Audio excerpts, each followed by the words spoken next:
So the recorded started. So good morning, ladies and gentlemen. It's my privilege to guide you through this morning for this info session about the European innovation ecosystems activities. So for the ones which are familiar with these info sessions, you may recognize me, but I have now new glasses. I don't know if it's related to my high age or if it's related to the fact that I've read thousands of your deliverables. So please make them short and make them good. Little comment about the agenda. So you see here the mirror of the different slide rooms I just shared. And we have prepared for you the magic mix of both policy and operational information for our call for proposals. So we'll be starting with a little welcoming from Gérald Culto, the head of unit. Then we have, if you can come back to the agenda, please. Then we'll have the first session, which is about the regional innovation valleys. Then the second session about the preparatory action. Then the WomenTechEU call, and then the PIC registration and validation process. So I think that without further ado, I will immediately hand over to Gérald Culto, acting head of unit in unit I01 in AISMEA. Over to you, Gérald. Hello, good morning, everyone. So thank you, Daniel. Thank you very much. So indeed, I'm Gérald Culto, the acting head of unit for ISMA in I01, the EU and place-based innovation ecosystems unit. So it's my great pleasure to welcome you to today's online session. And I think we have now close to 300 participants, which is already great. And I see the number rising. So thank you for joining us to explore these important opportunities that are opening within the 2025 calls for proposal. In today's agenda, as been mentioned also by Daniel, we'll start with an in-depth look into the regional innovation valleys calls, then the preparatory action to foster collaboration among ecosystem actors, and last but not least, the WomenTechEU program. After each of the presentation of the call topic, we have scheduled ample time for questions, so please make sure to take the most out of it. Ensure that you have the opportunity to gain a deeper understanding of each initiative. So this is really for you. So really take the time that you need to ask the questions to our colleagues. Additionally, I would like to mention that at the end of today's info day, we will have a special intervention of the Research Executive Agency, REA, focusing on the participant identification code registration, which is also known as the PIC registration, and the validation process. This is crucial for all participants interested in submitting proposals. So please stay until the end because it's really important aspect also of this session. If I can give you a couple of insights related to the call for this year, we have some novelties, let's say. So for the first one, the Regional Innovation Valleys Initiative, it is launched this year under two mirror calls, one under the EIE Work Programme and the other one under the WIDERA Work Programme. So the aim remains to strengthen and enhance the deployment of innovative solutions across Europe, including in deep tech, while tackling the EU burning challenges that you can find in the new European Innovation Agenda. So it's really important to understand we have two mirror calls this year for the RIV. From our last 23 call, we already have 5 successful RIV projects that mobilized about 77 regions who cooperate at the time of grant signature. And this is a total cost of 105 million euros. So this is quite a big flagship that we have in the unit. And for this new 2025 call, we have just opened in May. We have a total EU budget of 59 million euros.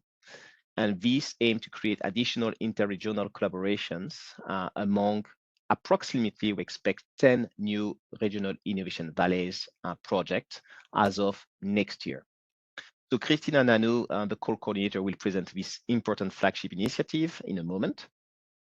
Then you will have the preparatory action, which is an exciting initiative that sets the groundwork for joint collaborations among innovation ecosystems actors. This is a call that you know if you have been with us in the past, because this is very similar to calls that we have launched already in the previous work programs. Stella Konacheva, the topic coordinator, will present this topic from my team. And last but not least, we have the WomenTechEU program, which aims to support women-led tech startups. It provides both financial support and mentoring to enable their success in the global market. And it's a crucial step towards inclusivity and diversity in the tech sector. So as of next year, this is also a novelty. As of this year, this scheme has been moved from the EIE work program to the EIC work program. So be careful to look in the right place if you want to have more detail about the call text. It is this year in the EIC work program 2025. Natalia Nowinska, the topic coordinator, will present this call to you as well. So as a conclusion, I would like to say that my team and myself, we are eager to share insight, gather your feedback, and also ultimately basically support success, your success in these Europe's innovation ecosystems. I encourage you once again to engage also with our distinguished speakers from the Commission and make the most of the Q&A sessions. Do stay tuned until the end, as I mentioned, for REA and the peak registration and validation process. This will provide you with very valuable guidance to ensure your proposals are successfully submitted. And without further ado, I give the floor back to Daniel, and I thank you for this session, and I wish you all a very, very productive session. And Daniel, the floor is back to you. Thank you very much. Many thanks, Gerald. So a little mention for our newcomers. You will see here both dimensions related to one hand, the policy, and on the other hand, the operational elements. And basically, you have to be listening very carefully to both of them, because of course, if you don't understand the policy context, it will be difficult for you to write good proposals. So having said that, I'm now very pleased to hand over to my colleague, Ekaterina Novikova, who is Deputy Head of Unit in DGRTD A5. So fasten your seatbelts, ladies and gentlemen, and over to you, Ekaterina. Thank you so much, Daniel, and welcome everyone. And you couldn't say it better, Daniel, that it's indeed very important to understand the policy context when you're preparing your proposals. And that's why let's go to the next slide. And I will start my presentation of putting a little bit marking some policy initiatives that you need to be aware of, and I really warmly invite you to check before preparing your proposal. First of all, of course, a new European Innovation Agenda adopted in 2022, where the initiative for the regional innovation valleys has originated. Please read carefully the text, the flagship free text, because it also gives you exactly policy priorities and the vision for what we want to achieve with the regional innovation valleys. But again, it was the new European Innovation Agenda was adopted in 2022. We are now in 2025, but we are very glad also to see how these ideas are going to still be strengthened with next Commission initiatives like Competitiveness Compass, for example, which also emphasizing the stronger EU value chains, territorial cohesion, and closing the innovation gap as a tool to increase European competitiveness. And of course, recently adopted Startups and Scale-up strategy that again says that startups and scale-ups are indeed a key to European competitiveness, but again, startups and scale-ups are very much embedded in the local and regional innovation ecosystems. And in order to scale, they need to have a good access to finance, to talents, to the markets, and also to infrastructures. And here again, let's go to the next slide, please. We see that actually the regions and the role of the regions is incredibly important here, and we see this really the regions as a vehicle to really to bring these policy initiatives to the success. So where are we now? Where are we now, let's say 2-3 years since adoption of new European Innovation Agenda, since the launch of the Regional Innovation Valleys Initiative? we are now here already have 147 regions in Europe who have been selected and who have they received the Regional Innovation Valley label. I'm sorry for my voice, I'm a little bit sick, but I hope it will hold until the end of my presentation. You see here on the map these regions. This map is also available online. And what you can see with these very small dots, that actually we do have a very good coverage in Europe. You can see it immediately. You can see that there are also the regions that are more or less developed are spread quite evenly. I mean, I'm talking developing in the view of innovation performance. They are spread quite evenly, and they joined also this initiative. You also could see on the map that these regions are actually committed to collaborate in the 5 so-called burning challenges that I will explain in detail a little bit later. So what these regions actually committed to do, they're committed to strengthen the research and innovation ecosystem. They are committed to enhance the coordination and directionality of their R&I policies and investments towards the key EU priorities. And also what is very important, they're engaged in the R&I collaboration between more and less advanced regions based on the smart specialization strategies. Next slide, please. And then again, so we are talking about here about deep tech innovation to address the most burning challenges facing the EU and in order to accelerate development and deployment of innovation in Europe. Next slide, please. So 5 burning challenges that I just mentioned before. There are 5. They are here on the slide. These are reducing reliance on fossil fuels, increasing global food security, mastering the digital transformation and cybersecurity, improving healthcare, and achieving circularity. Here, again, we are very happy to see that the current 147 regions who received the label, the distribution between these challenges is more or less equal. So we do not have really, how to say, so basically all of these priorities are well addressed in Europe. But again, I want to underline that looking at these priorities, you can see they are quite broad. So they are quite broad. They're also interconnected, and we also do see, and in the current projects, but also we encourage to submit the project in the intersection of these burning challenges. Next slide, please. So we mentioned 147 regions who received the label. We do have 15 successful projects that have received the European financing. These are 5 projects who received the financing from European Innovation Ecosystem Work Programme, and also we have 10 interregional innovation investment instrument supported projects. So again, this project shows us I mean, these are the best projects who we also very happy to support financially, and we hope there will be new projects that we'll be able to support in 2025 through the 2 mirror calls, EIE and WIDERA calls towards the regional innovation valleys. Next slide, please.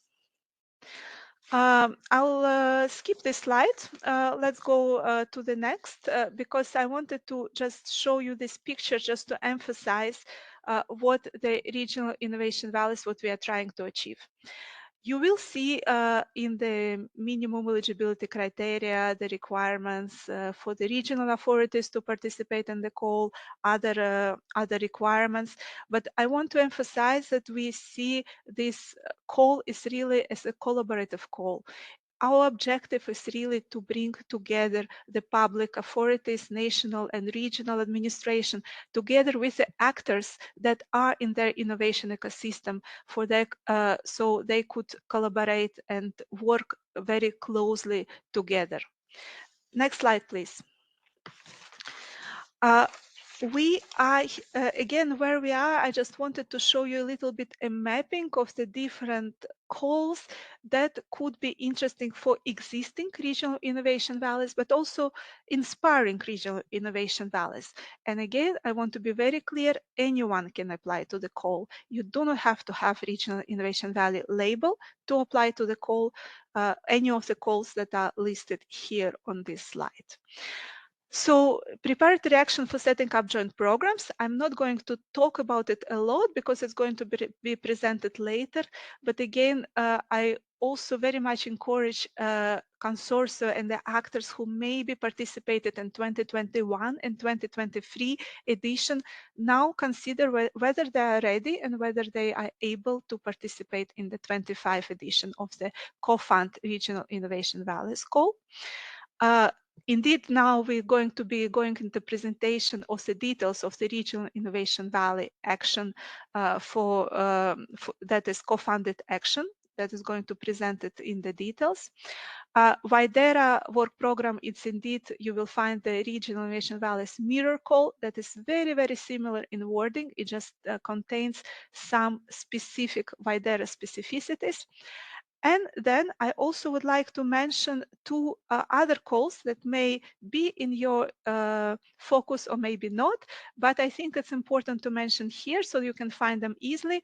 There are also two calls, let's say, related to the regional innovation valleys in the cluster 4 and cluster 6 Horizon Europe Work Programme 2025.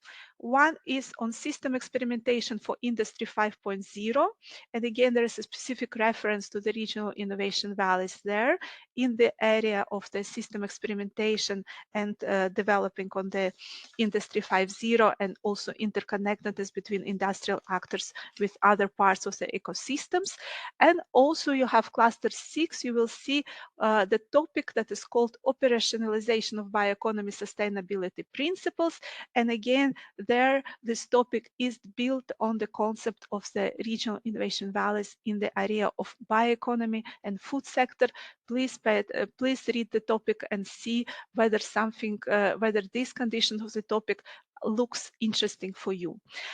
Again, to mention all the conditions of these topics that I have listed, they are quite different. And the main difference is that regional innovation valleys, it is co-funded topic. It means that we are requiring you to bring 50% co-funding to the topic, and we are giving you 50% of financing. But my colleague Christina will go into details later on. Let's go to the next slide. And here, just to give you also a little bit of tip and tricks, because of course the closing date of the call is in October. It seems as a long time, but it's not really not. So how to make a good proposal, how to find the right partners. I mean, I do believe, of course, you already know the good collaborators in different regions and member states with whom you work and who could be good partners in your consortium. But if not, or you would like to extend your knowledge and extend invitation to join consortia for other participants, please look at the matchmaking interactive map online, because it also contains the contact details for different regions who are interested to participate and collaborate on their specific challenges defined by the region, and possibly also join the next consortium in the course of 2025. Another face-to-face event will take place on 18th of June in the remits of the S3 conference 2025. So there will be also matchmaking session specifically during the event that will try also to bring the interested regions and participants together to see in the specific area of collaboration on the burning challenges, again, to see whether they would like and they are willing to collaborate and prepare a strong proposal for 2025 calls. Again, for the publication of lessons learned, we have some lessons learned from our previous 2023 calls, and it will be soon published online on our website, and I provide here the link. At the same time, of course, you know already, you can see also on our website the projects that have been already awarded the Regional Innovation Valleys label, but also who have formed this very strong consortium in 2023 through the 2023 calls. Of course, I'm sure it would be very good if you reach to them, and it could be helpful to you if you want also to learn directly from them all the tips and tricks. I think it's my last slide. Let's go to the next one just to check. Yes, and I will stay here for the questions and answer session, but now I hand over to Daniel, who is steering this info day. Thank you. Many thanks, Ekaterina. Best of luck for your coughing, but I think that we'll have the means here that projects will develop a very nice coughing syrup for you. But it went all well. So now, just for information, usually the info days that Ekaterina mentioned are also recorded, so they should be rather easy to find. So now, after this policy context, we have also another speaker. So I'm very pleased to invite to the floor Francesca Cervelli, who is Policy Officer in DGRTD Unit A2. Francesca, you have the floor. Good morning to everybody. Just a few words on my side. I work in Unit 02. I am team leader for the widening sector. Katerina said it all. So, but the novelty this year, as she mentioned, is that we have a mirror call into the WIDERA widening program. So this is because we target specifically widening countries. Which are the differences? If we call differences in the eligibility conditions. So in our case, in the WIDERA case, this action requires the participation as beneficiaries, at least 3 national or regional authorities. But in our case, from at least 2 countries which belong to the widening countries and 1 non-widening country. Another difference is that the coordinator of the project must be established in a widening country, which is typical of all the calls in the widening sector, and the major share of the budget has to be allocated to participants from the widening countries. So these are the main differences. Otherwise, we call it, this is mirror call. Obviously, we need to consider what is the main goal to have a regional innovation valley action in our WIDERA program. We really want to contribute to decrease the innovation gap among regions and among regions all over Europe. And we hope to build strategic partnership with strong innovators or innovation leader regions, strengthen their local innovation ecosystem so that we can tackle regional challenges with European support. So these are the main issues at stake, and we are very happy that now in this WIDERA work program we have this more innovative call. Just to recall you that we also have another call which is innovative, which is the European Pre-Accelerator. So innovation is little by little taking more importance also in the WIDERA program. Thank you very much. That was my small intervention, and obviously Ekaterina and Christina are the master of this call. Thanks a lot. Many thanks, Francesca. So now we're turning into the operational side. So now it's really time to fasten your seatbelts even more. So it may be looking complex, but at the same moment, given the size of this project, there's a minimum level of complexity, but in this context, we are trying to make it as simple as possible. So now don't hesitate to prepare your notepad for noting down the questions. And I'm now very pleased to hand over to Christina Nanou. She is in our team, so to say, the operational mother of the RIVs. So we're very happy to have you with us, Christina, and the floor is yours.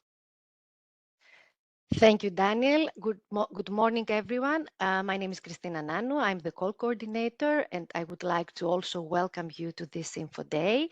I will present you the calls related to the regional innovation valleys. The previous speakers, Ekaterina, already gave you an overview of the call, the policy part. Also, Gerald mentioned in the previous speakers this year we have 2 mirror calls, one under the EIE work program and one under the widening Work Programme. Also, the call text is the same for the two calls, but as it has been mentioned, WIDERA is more focused on widening countries and has some additional eligibility criteria. Also, this is the second RIVs call following the pilot one of 2023 under the EIE Work Programme. So we learned a lot throughout the process. And this new version has just some adjustments in line, of course, with the new policy developments. Next slide. No, I think we can just stay here in the agenda. Well, I will, in my presentation, I will start with by sharing with you some call and topic information. Then I will give you some explanations about the innovation actions, which is actually a major part of the call. I will give you some information about the proposal templates. And in the end, I will show you some search tools that you may consider for your partner searches to find extra regions. Now we can go to the next slide.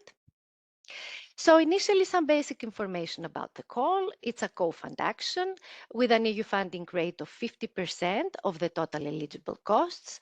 The remaining 50% needs to be secured by the consortium. The call opened the 15th of May and is closing on 15th of October. So the applicants will have 5 full months to prepare the proposals. We hope this is enough to end up having good proposals. We expect to inform the applicants about the results of the evaluation by the end of March 26, and then the signature of the grant agreement 3 months later by the end of June 2026. The total indicative EU budget is 59 million euro, 35 coming from the EIE Work Programme and 24 from the WIDERA Work Programme.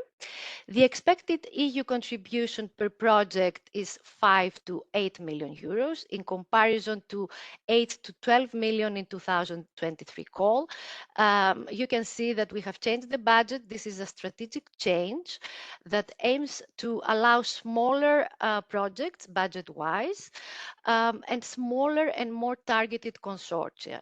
But we will discuss this in the eligibility criteria. We expect 10 new RIVs, as already has been mentioned by previous speakers. So 10 new projects to be signed, 5 to 6 from EIE and 4 from WIDERA. And we encourage applicants to consider a duration of 3 to 5 years for their projects. Next slide, please. So who can apply? This call is focused mainly on the regional aspects of innovation. So it's mainly targeted at regional and national authorities, so managing authorities, innovation authorities, and any organization or body who shape innovation policies and can provide this 50% of the co-funding. Of course, any other innovation stakeholder can participate as beneficiary. This is important for you to understand that this is different from the minimum eligibility requirement that we need national and regional authorities. So the call is open for any other innovation stakeholder as long as they're established in an Horizon Europe eligible country and they are able to provide, as I said, this 50% co-funding budget, or they can find an agreement with a consortium for their participation. So anyone can participate as beneficiary if they're coming from eligible countries under Horizon Europe. If they're coming from non-eligible countries under Horizon Europe, they can still participate, but in this case with their own cost as associated partner. Next slide, please. So in one slide, I will present the eligibility conditions under the EIE Work Programme, and immediately afterwards, a separate slide for the WIDERA Mirror Call in order to avoid some confusion, and I will highlight the differences. So for the EIE Work Programme, the minimum requirement for the consortium composition is to have at least 3 national or regional innovation authorities from at least 3 different member states or associated countries, from which at least 1 representing a moderate or emerging innovator region, and at least 1 representing a strong or innovation leader region. As a reference, we take the Regional Innovation Scoreboard at the time of the call opening, so the 2023 RIVs. And in the case we have national authorities, as a reference, we take the European Innovation Scoreboard. In the call, of course, you can find other references that relate to the associated countries. Another budget-related requirement of the call is that we need at least 50% of the total eligible costs to be allocated to financial support to third parties. We call it FSTP. And or to a new element, the pre-commercial procurement or the public procurement for innovative solutions. For the sake of simplification, we call it PCP-PPI.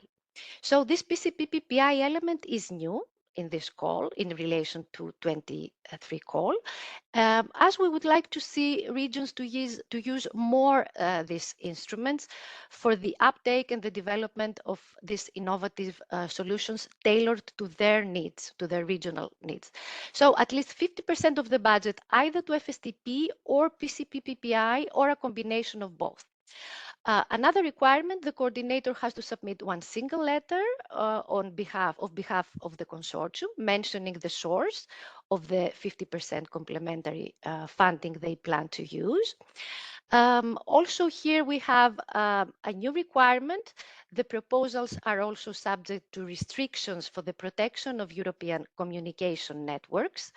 The sentence is horizontal to many work programs and topics, maybe you will see, to render ineligible entities that are assessed to be, let's say, high-risk suppliers of mobile communication networks. So this is protecting EU, so it's about EU security. You can find more information in the general annexes about that. And a last requirement is that any identical proposal submitted under the mirror WIDERA call will not be eligible under the EIE work program. Thus, will only be evaluated under the WIDERA call. This is a policy decision, so choose smartly and wisely where you would like to submit your proposal. Next slide.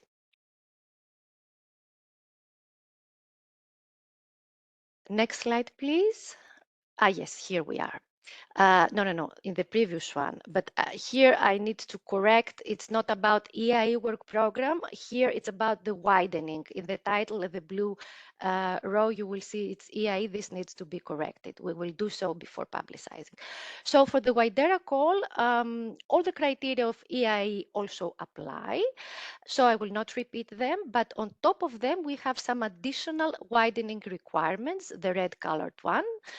Francesca already mentioned that. I will repeat for the sake of presentation. We need, on top of the previous, at least two national or regional authorities that should come from a widening country, plus one from a non-widening country. Also, the coordinator must be established in a widening country, and the major share of the budget must be allocated to participants in the widening countries. All the other criteria remain the same. Next slide, please. So about the scope of the call, I will highlight again some basic information already shared by Ekaterina. So why this call matters? We know that Europe right now, of course, has all the right ingredients for success. Europe has world-class universities, has top talented scientists and innovators, cutting-edge infrastructure, but still we are lagging behind in scaling up innovative technologies. And why is that? This is mainly due to the fragmentation of efforts at national and regional level, the lack of co-creation, and mainly the lack of joint commitment at EU level. This has been identified via various studies and surveys, so the call aims to tackle exactly this challenge, to reverse this situation via the creation of these so-called interregional collaboration networks, to foster innovation and to help this scale up of technologies. And we call these networks regional innovation valleys. So the proposals are about building these strategically oriented long-term programs of activities, projects of 3 to 5 years, as we said in the beginning, to facilitate this collaboration. And we talk about annual work programs in the call, as we expect these plans to be actually implemented by the consortia at annual level during the project, so to be defined on the go. In short, the scope of this call is to bring together public authorities, national or regional, to collaborate together with the private sector and the research and innovation actors in order to implement these joint actions to scale up technologies and to tackle these joint challenges. Next slide, please.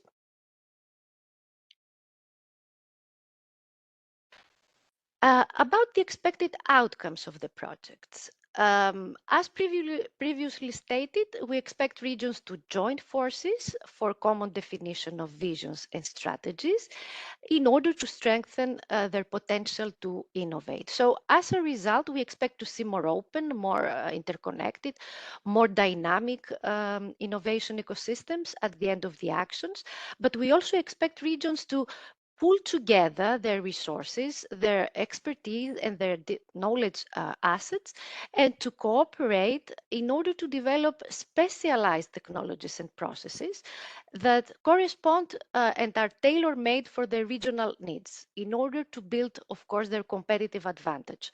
So the call is also about increasing innovation capabilities and facilitating innovators to bring their ideas to the market and to scale them up. So the private sector will play an important role here.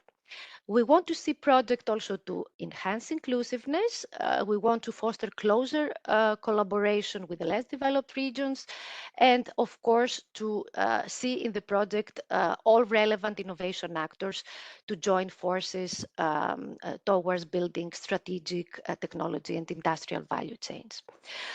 Another point, very important, we want projects also to enhance synergies and collaboration among the different innovation ecosystem players, but also in particular around thematic, specific strategic, thematic and technological areas. Ekaterina mentioned the 5 pressing challenges, but this should be built on smart specialization strategies of the regions. So in line with their smart specialization strategy, they can build together their vision and strategy. Of course, here I need to highlight that we ask the applicants, the regions, not to reinvent the wheel. We have a lot of initiatives, a lot of hubs, networks that are out there, up and running, successful. So we encourage all of you, all the applicants, to be in contact with them and establish further collaboration and participation. Here you can see some of them in this slide, like the Enterprise Europe Network, excellent hubs, hydrogen valleys, and so on. Last but not least, this is a co-fund action, so we would like to see leverage of funding from various sources, including EU, national, regional, but also private funds. Next slide, please. So the proposal should reply to a simple question. What is the challenge you want to tackle and why this matters for Europe? To do that, you need, as applicants, to reply to some questions. You can see them in the slide. So mainly, which are the strategic visions for joint investments? What is the agreed joint action plan? And we say agreed because this needs to be concrete and mature, and the applicants need to already have reached an agreement on the area and the way of cooperation and the objectives. Also, the consortium should justify why they selected this specific thematic area, which are the assets that will be mobilized and which are, of course, the activities that they plan to implement. Also, the proposal should explain how the private actors will be mobilized. And here we would like to see not only startups and SMEs, but also other private entities supporting innovation, for example, clusters, investors, associations. etc. And the proposals also should explain the synergies I talked about before and complementarities with other policies, funds, and programs, and also explain the EU added value that will be enhanced for scaling up these innovative technologies. Next slide. So the applicants should pay particular attention to explain the reasons and the needs for their choices for this action plan. For the development of this annual work plan, it's essential to create a structured framework of that incorporates clear steps with logical sequence. I will give you a specific example for better understanding and maybe inspiration. Let's say we have 3 European regions, 1 innovation leader and 2 from less developed emerging regions. So the innovation leader region maybe, let's say, has strong expertise in AI technology, while the other 2 regions wants just to adopt AI solutions for the digital transformation in public services. So as step 1, capacity building, we expect to see these 3 regions to organize workshops or trainings where the AI experts from the leader region may teach digital transformation practices to public representatives of less developed regions. Then in step 2, the 3 regions may agree and set up a joint action plan, a joint strategy to digitize their public sector using AI, and thus improve the efficiency and the accessibility. So after the joint strategy, there may be some horizontal activities that may be implemented as part of the action plan. For example, staff exchanges, study visits, to get so that the less developed regions can further understand what this is about and how AI can be used in leader region. And in the end, in step 4, there may be some concrete joint innovation actions, and the regions may decide to launch joint calls for proposals targeting AI innovation projects. So here we're talking about a concrete action plans and clear steps that applicants need to follow. Next slide, please. So the proposals may include 2 parts in their action plan, a coordinator and support part. This part includes horizontal core collaborative activities among partners. So similar to CSA, coordinated and support actions under Horizon Europe. And the second part is the innovation part, the big part. Here, the applicants need to allocate at least 50% of their total eligible costs for these innovation actions. And the projects should be selected and implemented via competitive joint open calls implemented via FSTP. And the consortia needs to decide if they would like to incorporate this new element that I mentioned before, the PCP-PPI, the pre-commercial procurement or the public procurement for innovative solutions. And these are similar instruments as the Horizon Europe PCP-PPI grant actions. So the innovation part, you can use either FSTP or PCP-PPI or a combination of both, as long as you reach this, at least this 50% of the budget allocated to these activities. Yekaterina mentioned the 5 thematic technological areas, so we encourage you to choose one of them. Of course, there is no call restriction. Interdisciplinary projects are also possible. For example, digital is quite horizontal and can fit to any other area nowadays. And by saying so, I would like to flag that as a new element in this call, the AI has been incorporated in the digital transformation. Next slide, please. So in this slide, I will provide you a very simple example of budget allocation, which maybe will facilitate your understanding. Let's take the scenario of a project with a total budget of 10 million euros, out of which half will come from the EU funds. So based on call requirements, the consortium may decide to allocate for horizontal collaborative activities 20% of the budget, so 2 million. For joint open calls, let's say 60% of the budget, so maybe 6 million. And then, in addition, they may decide to create demand for innovative projects via PCP launched by the beneficiary, so 20% of the budget here, so 2 million. So in this example, you see that we respect the rule of at least 50% of the total budget to innovation actions. But I would like to highlight here that you should pay attention, as the budget for the FSTP calls need to be allocated under the FSTP category of the table in part A of your proposals, whereas the PCP part should be related and allocated to the subcontracting category and not to the FSTP category. Next slide. So in particular, in case the consortium decides to launch joint open calls via FSTP, we need to see at least 3 interregional projects that need to be selected and funded in the form of grants, focusing in these thematic categories we mentioned before. And these projects are expected to be similar to Horizon Europe Innovation Action, so close to the market, TRL 6 to 8.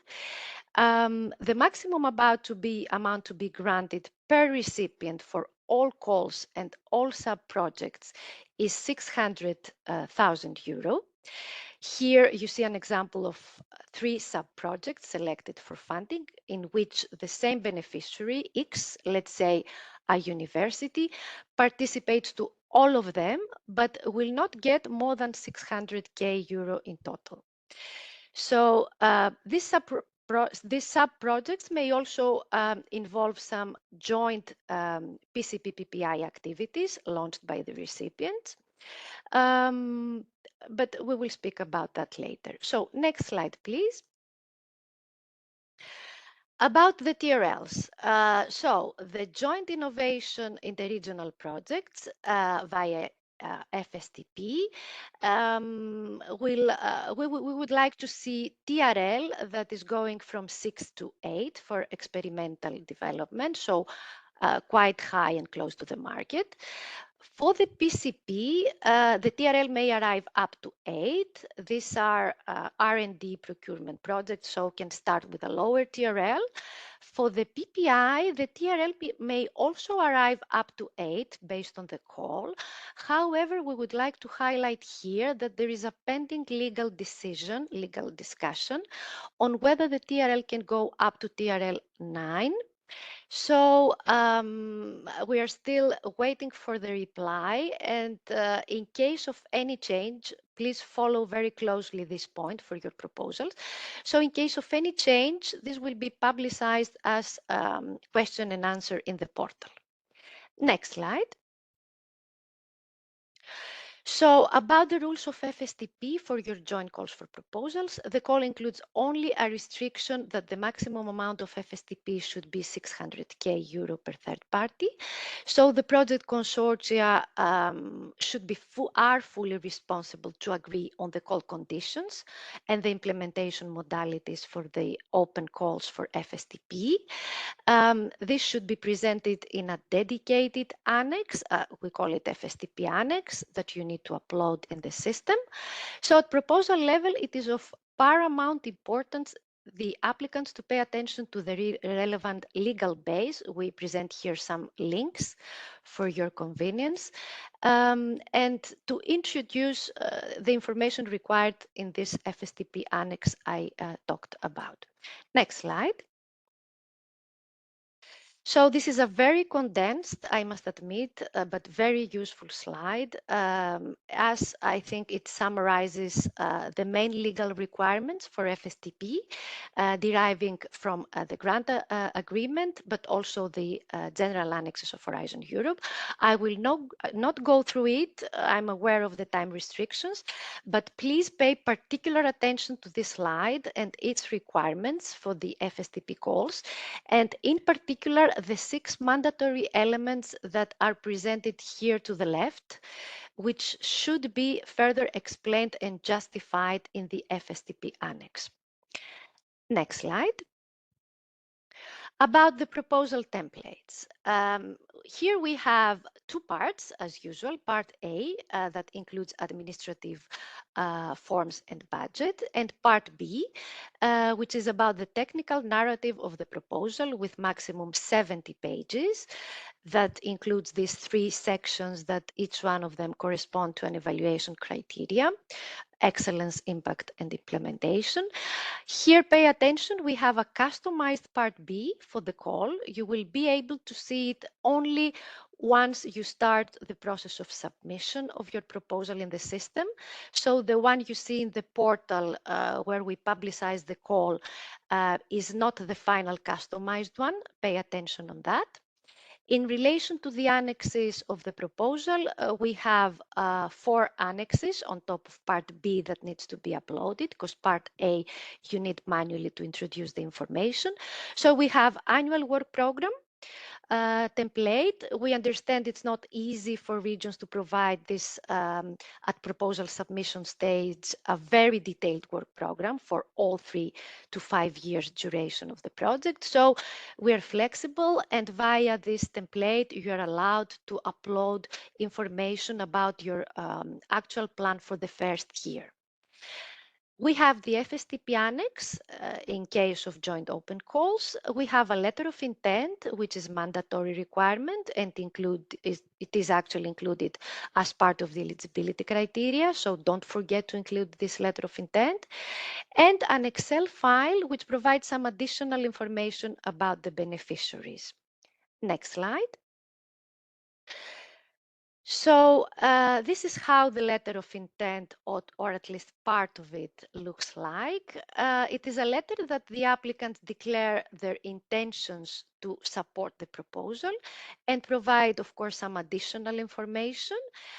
This includes the source of the required 50% complementary funding, a confirmation of the eligibility requirements, provide some information and confirmation from you on the status in relation to the participation in the mirror call, WIDERA, and the coordinator need to submit only one letter on behalf of all beneficiaries rather than individual letters of intent. Next slide. So we ask applicants also to submit an Excel file, as I said, with some additional information. This is for statistical purposes and some policy feedback.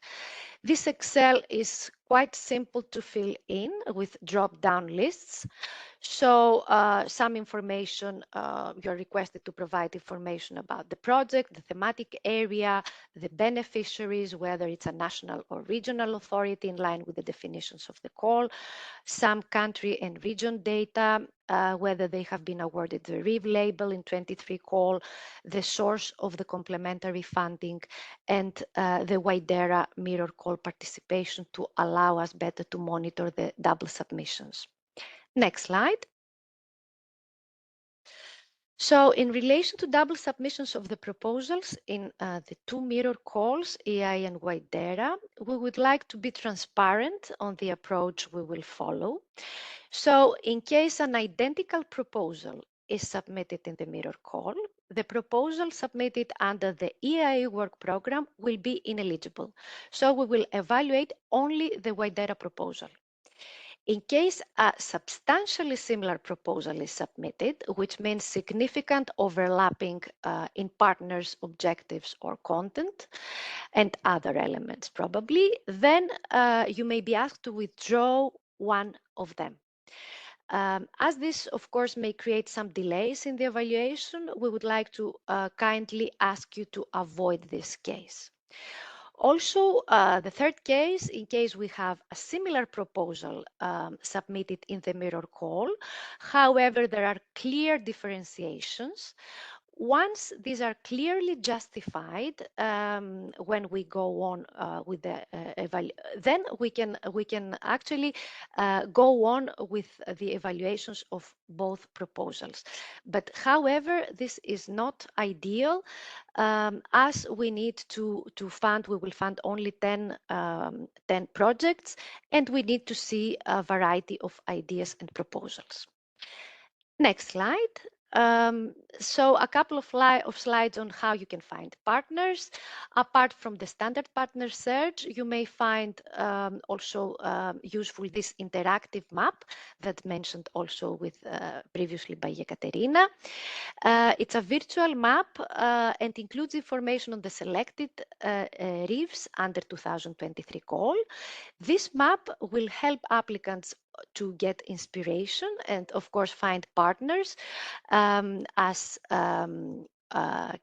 you can contact them directly and of course identify some gaps in order to allow you to build smartly your consortium. Next slide. You may also check the portal, the funding portal, to get more info on the ongoing successful RIVs projects funded under the 23 call, to see which are the thematic areas they selected, the activities that have been planned, and this will give you a good understanding of what RIVs is about and create possible synergies.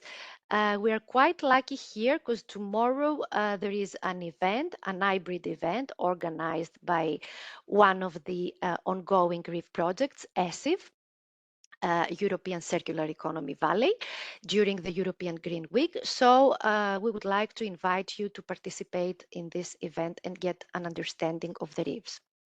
Next slide. This is my last slide. We're almost there.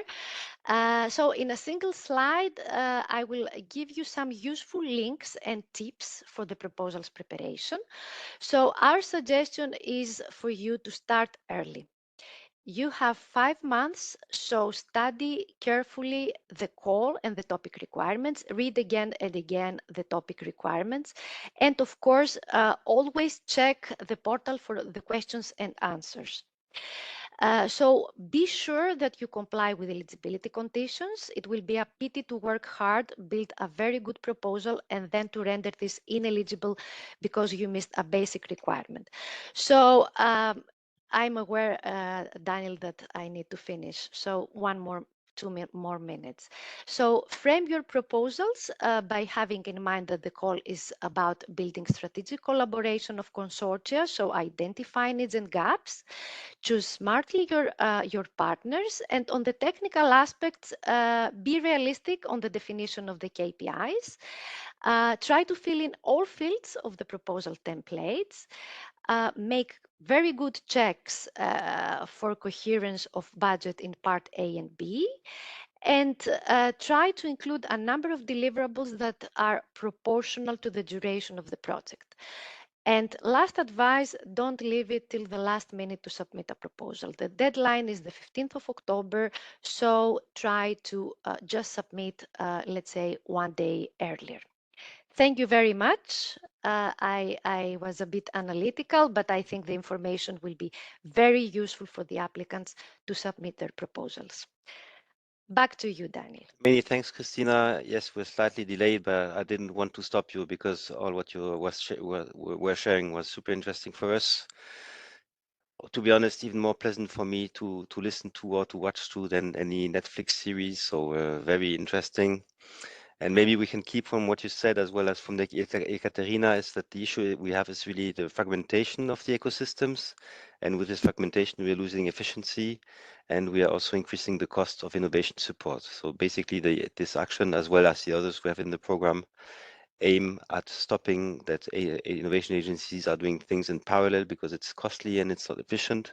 And we also need to adapt the ecosystems to the needs of the innovative companies, which basically is to scale up quickly at the single market level at least. So now we're turning to the questions. So in case you have any questions about the presentations which have just finished, go into the room about the regional innovation valleys. And I think that our brilliant colleagues from the back office will now share the Slido screen, and then we'll be getting through the questions. So I'm just rolling out from the first one. Is it possible that financing body is not a member of the consortium? I think I will pass this one to you, Christina. Yes, it's absolutely possible. The 50% complementary funding can come from any source, even it means that the source can be different from the beneficiaries. So there is no need for the source for the entity that is providing this funding to be part of the consortium, to be beneficiary. Many thanks. The next question is about the co-found. So the question is if it can be arranged as in-kind contributions. Of course, this is a very relevant question. I will also pass to you, Christina, but let me just mention one thing is that if you want to work together and you have usually spendings anyway for providing the innovation support, just put your means together. You will be more efficient and you will be better responding to the needs of the innovative companies. For the answer, Christina, back to you. Yes, here the answer is yes. The 50%, well, the in-kind contribution from third parties is allowed in this call. A beneficiary can cover its complementary 50% obligation also through third parties, and these third parties can make available some of their resources against payment or for free to the beneficiary without this being part of their normal economic activities. For example, seconding personnel, infrastructure, contributing equipment, and other assets. I just realized that my video is not on. I was about to say that, but I Yeah. think we can revert Okay. to the next question. Yeah. So how will the co-found mechanism exactly work? Is it possible that a member state co-found this initiative with regional funds like ERDF? This is typically exactly what we're looking for because we want to have more efficient ecosystems at pan-European level. And I will pass again the floor to Christina for answering the question. Yes, the co-funding mechanism, we expect it's totally up to the consortia to identify and secure the 50% co-funding. As I said, this can come from any source, even outside the consortium, any kind of EU, national, regional, or private funding, maybe from big industry or sponsors or foundations. It's totally up to the consortium. And indeed, the leverage of funding coming also from ERDF is welcome here. Many thanks, Christina. Next question is about can we expect RIV calls in 2026? And here we'll answer directly. There is no call foreseen in 2026. So take the opportunity for this very year. And we can skip to the next question. Can more than one region from one country be part of the same RIV consortia? For this one, Christina, I will turn to you. Yes, of course, this is possible. From one country, there can be many regions to participate as long as the minimum eligibility criteria are met. Please look carefully on the slide I shared with you. So in this case, we need at least 3 different national and regional authorities from at least 3 different member states or associated countries. On top of that minimum requirement, any other regions, of course, can participate from any other member state or associated country. Okay, many thanks.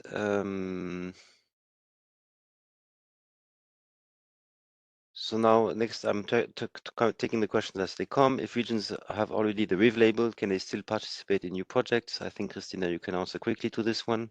Yes, absolutely. The RIV label is not a prerequisite for the participation. This has been highlighted also by Ekaterina.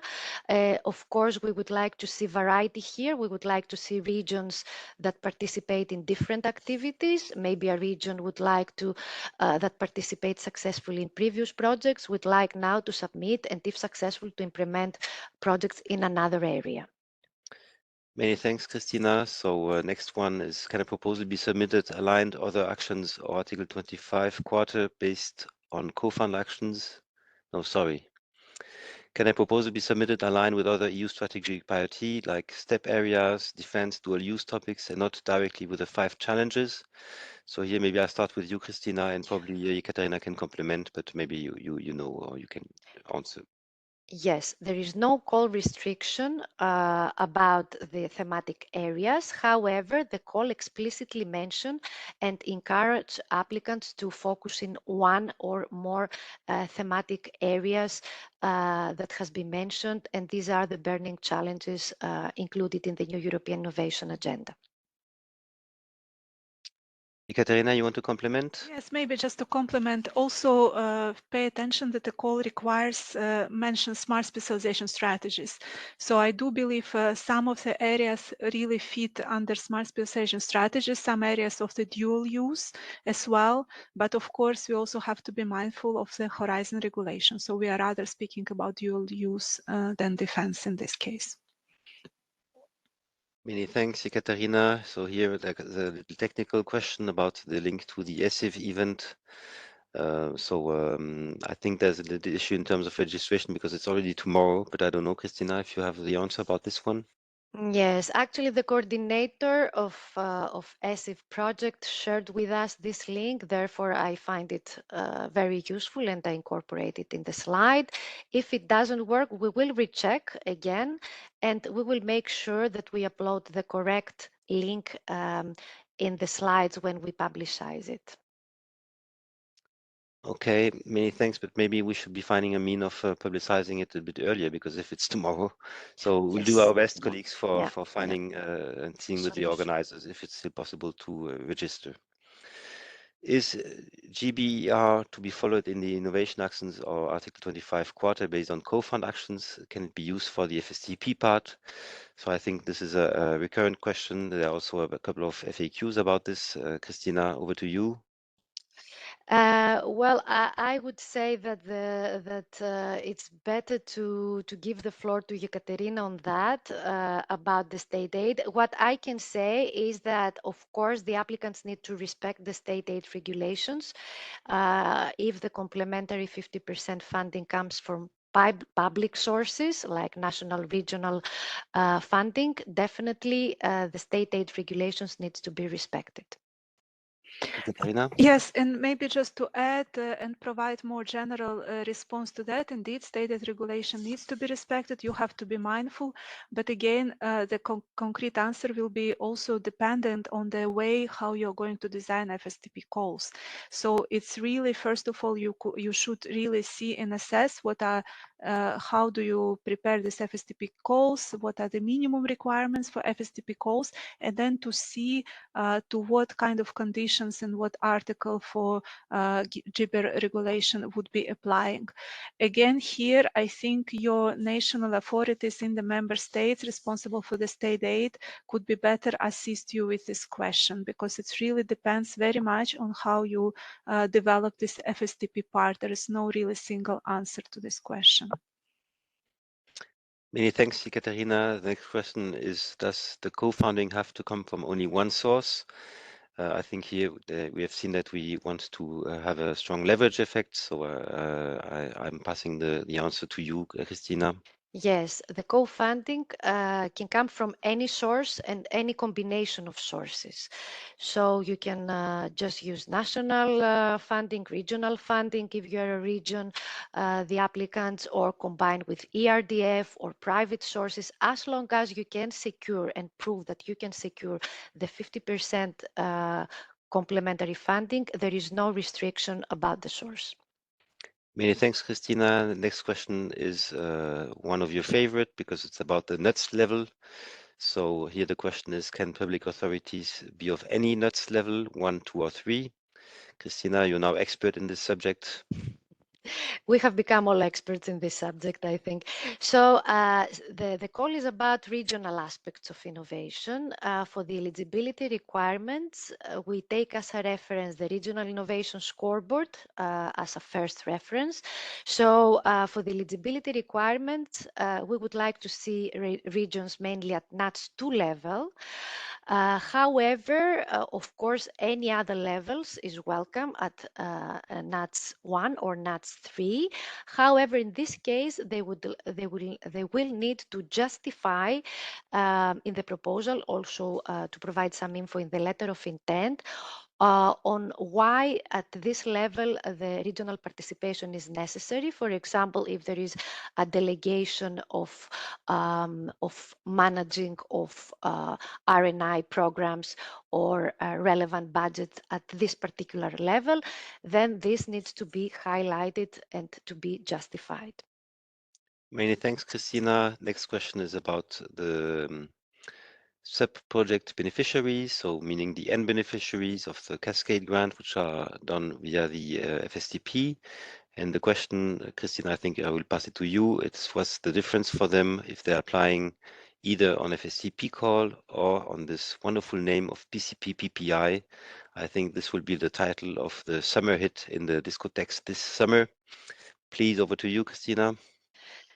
Well, actually, it's totally up to the consortia to decide what kind of instrument they would like to use. Maybe they would like to use only FSTP, only financial support to third parties, and jointly to open this call for proposals in specific thematic areas that are of interest for the region.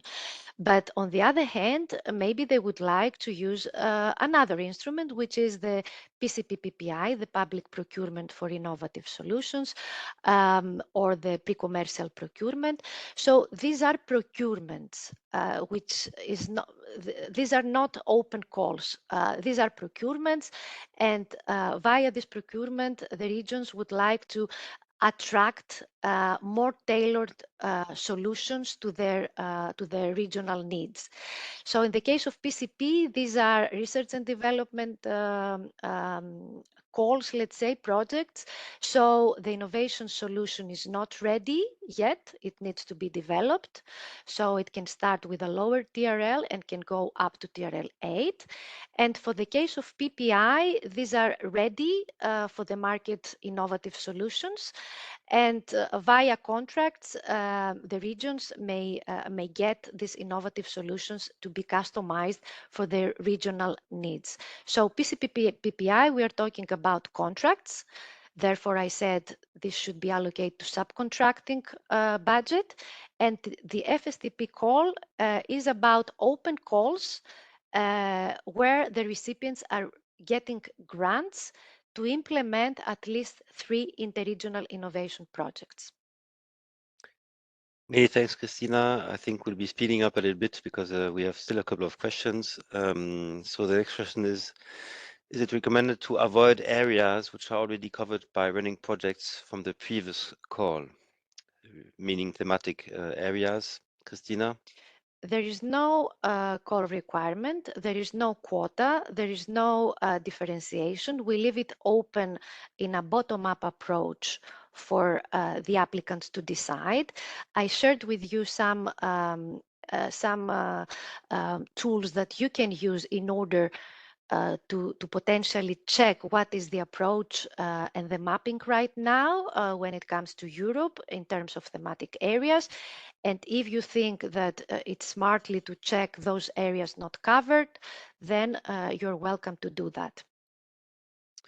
Many thanks, Christina. So next question is probably for Ekaterina, which is about the question if there will be a new call for expression of interest to become a RIV during this year. Ekaterina? No, it is not planned neither in this year nor the next year. We think that we already achieved quite a good critical mass of the regional innovation valleys, and currently in 2025 we really hope to implement also our commitment that we made in the new European innovation agenda as regarding the financing. Many thanks, Ekaterina. Will the number of partnering regions so you can skip this question. So here Anonymous shared a good link for the session tomorrow. Many thanks. So here you have the right one. That's very quick. So I don't know if in the back office you can share this link in the somewhere in the chat or somewhere so that people can click on it. Will the number of partnering regions be a key KPI for the evaluation, or can we stick to 3 regions? So let's say you know that it's an eligibility requirement. So Christina, if you want to comment on this one. Yes, actually the minimum eligibility requirements are 3. But apart from that, it's totally up to the regions, to the consortia, to decide how many regions that they will involve. This is not a criterion of evaluation. There is, however, an evaluation criteria about the consortium composition and the implementation, as long as you provide all the information there about the objectives, and there is this proportionality about the objectives, and you share realistic action plans, then it's totally up to you to involve as many regions as you wish on top of the minimum eligibility requirements. Many thanks. Next question is, what if one project submits two applications, one in the EIE call and one in the widening call? So we won't answer to this one because the slides are extremely explicit. So I mean, to make it very short, in case you're submitting the same proposal to both, the one in WIDERA will prevail on the one of EIE. You can express it differently, but in the big lines, that's it. And you have a dedicated slide on this. Can you explain more details the condition of at least 50% of total eligibility cost to FSTP or PCP PPI, Christina? Yes, here you need to make sure that in the budget table, in case you select FSTP, the FSTP budget in the budget table is at least 50% of the total eligible costs in case you use only FSTP. In case you use only PCP PPI, again, you need to make sure that at least 50% is put under the subcontracting in this case, to make it clear. In case you use both of them, then again, you need to make sure that the addition of the two is at least more than 50%. Many thanks. Next question. In widening countries, the 50% found from the regional authority may use structural funds to cover the WIDERA project. The answer here is yes. We've already seen that before about the co-found. Next question, is there flexibility in the 600K for FSTP, PCP, PPI, having two stages called with low amounts provided first and high amounts for developing the best solutions? Christina? Yes, here we are strict because this is a requirement of the call, and 600K euro is the maximum that can be awarded to a recipient of FSTP call for all calls that will be opened by the consortium and all sub-projects. Okay. Maybe yes. if I may add here, just to make sure that we understand the question, you absolutely do not have to make a topic with this 600K for specific beneficiary. So you can design a call that actually provides envisage to provide lower amount to the specific beneficiaries. It's absolutely possible. 600K, it's only for the maximum amount that you cannot exceed. Yes, and maybe we can also add that the 600K limit is for a single beneficiary, and it's a very high amount because you probably know that usually it's capped at 60K. So here it's giving you a lot of margin of flexibility. So we can conclude by saying yes to the question on this slide. Next question. Can you define a regional authority? Would a municipality of NETS 3 level be considered as a regional or local authority? Christina? Yes, I would like to ask you to go and check about the definition, the call text. It's there together with the national authority. About the NATS 3, it can be considered a regional authority, of course, in case they provide a justification about whether this RNI programs or budget are allocated and are delegated to this particular region. But here I would like to mention that cities are not considered to be regional authorities, therefore are not considered in the minimum eligibility conditions. Of course, cities are welcome. They play a big and important role in the ecosystems, but they're not considered to be under this regional authority definition. Many thanks, Christina. Now comes a very good question. Is it recommended to do Horizon Connect 01 before applying to Connect 02, or can we apply directly? So here, probably in the room, we have also a couple of beneficiaries from the previous preparatory action. And of course, we are calling you now for action because this is giving the possibility to you to implement your joint action plans. So take the opportunity on what you built already. So basically here you can apply directly. There is no need or pre-requirement for having been in previous calls for prep actions, for instance. If I may just add here, indeed, the question whether you recommend to do 25 the preparatory call before the RIVs, technically just not possible. You understand that by the timing of the submission. So you could benefit from the preparatory action that you have done in 21 and 23 to submit the proposal for the 2025 call, or not. I mean, absolutely open. For the preparatory call, if you want to enter the preparatory call for 2025, it is indeed possible, but you can design the action plans and the joint action plans that could benefit for either raising other funding, also not necessarily European funding, also with your national or regional authorities. So we keep it open because we know that I mean, the regional innovation valley calls in the shape that they are currently being presented, they are not going to happen in the next years. Many thanks, Ekaterina. For the next question, 60K is the maximum for grant or budget of the sub-project. So the answer is yes, and this is the 600K limit is per N beneficiary. Next question, is there an easy database other than Cordis? Cordon, it sounds like Cordon Bleu. I'm starting to become hungry. To consult the previously approved proposals. Christina, some hints for seeing the previous, the running projects. Absolutely. I presented a slide. You can just Google, in the Google, you can just enter a funding and tenders portal. And once you have access to the funding and tenders portal, you can find, there is a way, you can find the slide I shared with you. You can introduce the call ID. The call ID is included in the slide I shared with you. So you can just search the call ID and you can see all the previous successful projects. Okay, many thanks, Christina. You know, colleagues, we have really a high number of questions, so I think we'll be stopping now. Probably we've covered the most popular already. So many thanks, Christina and Ekaterina, for your very concentrated input. And now, without further ado, and for the sake of time, so it was super interesting. So that's why we didn't cut, but we've lost a bit of time.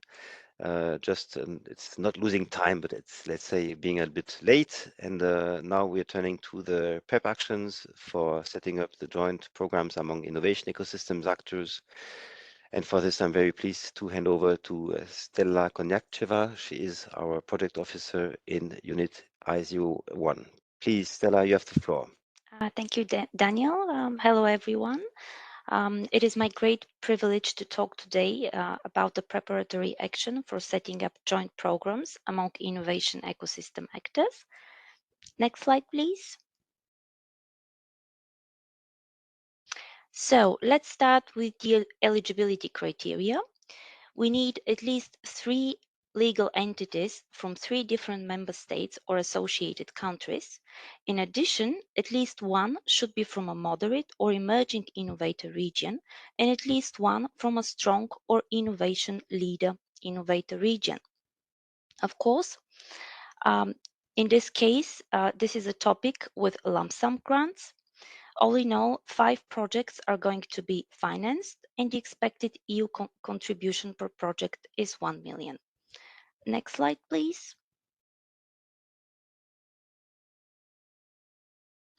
So who can participate? There is a rather wide scope of entities which can apply under this topic, from public innovation authorities to private actors, different research and innovation actors and networks.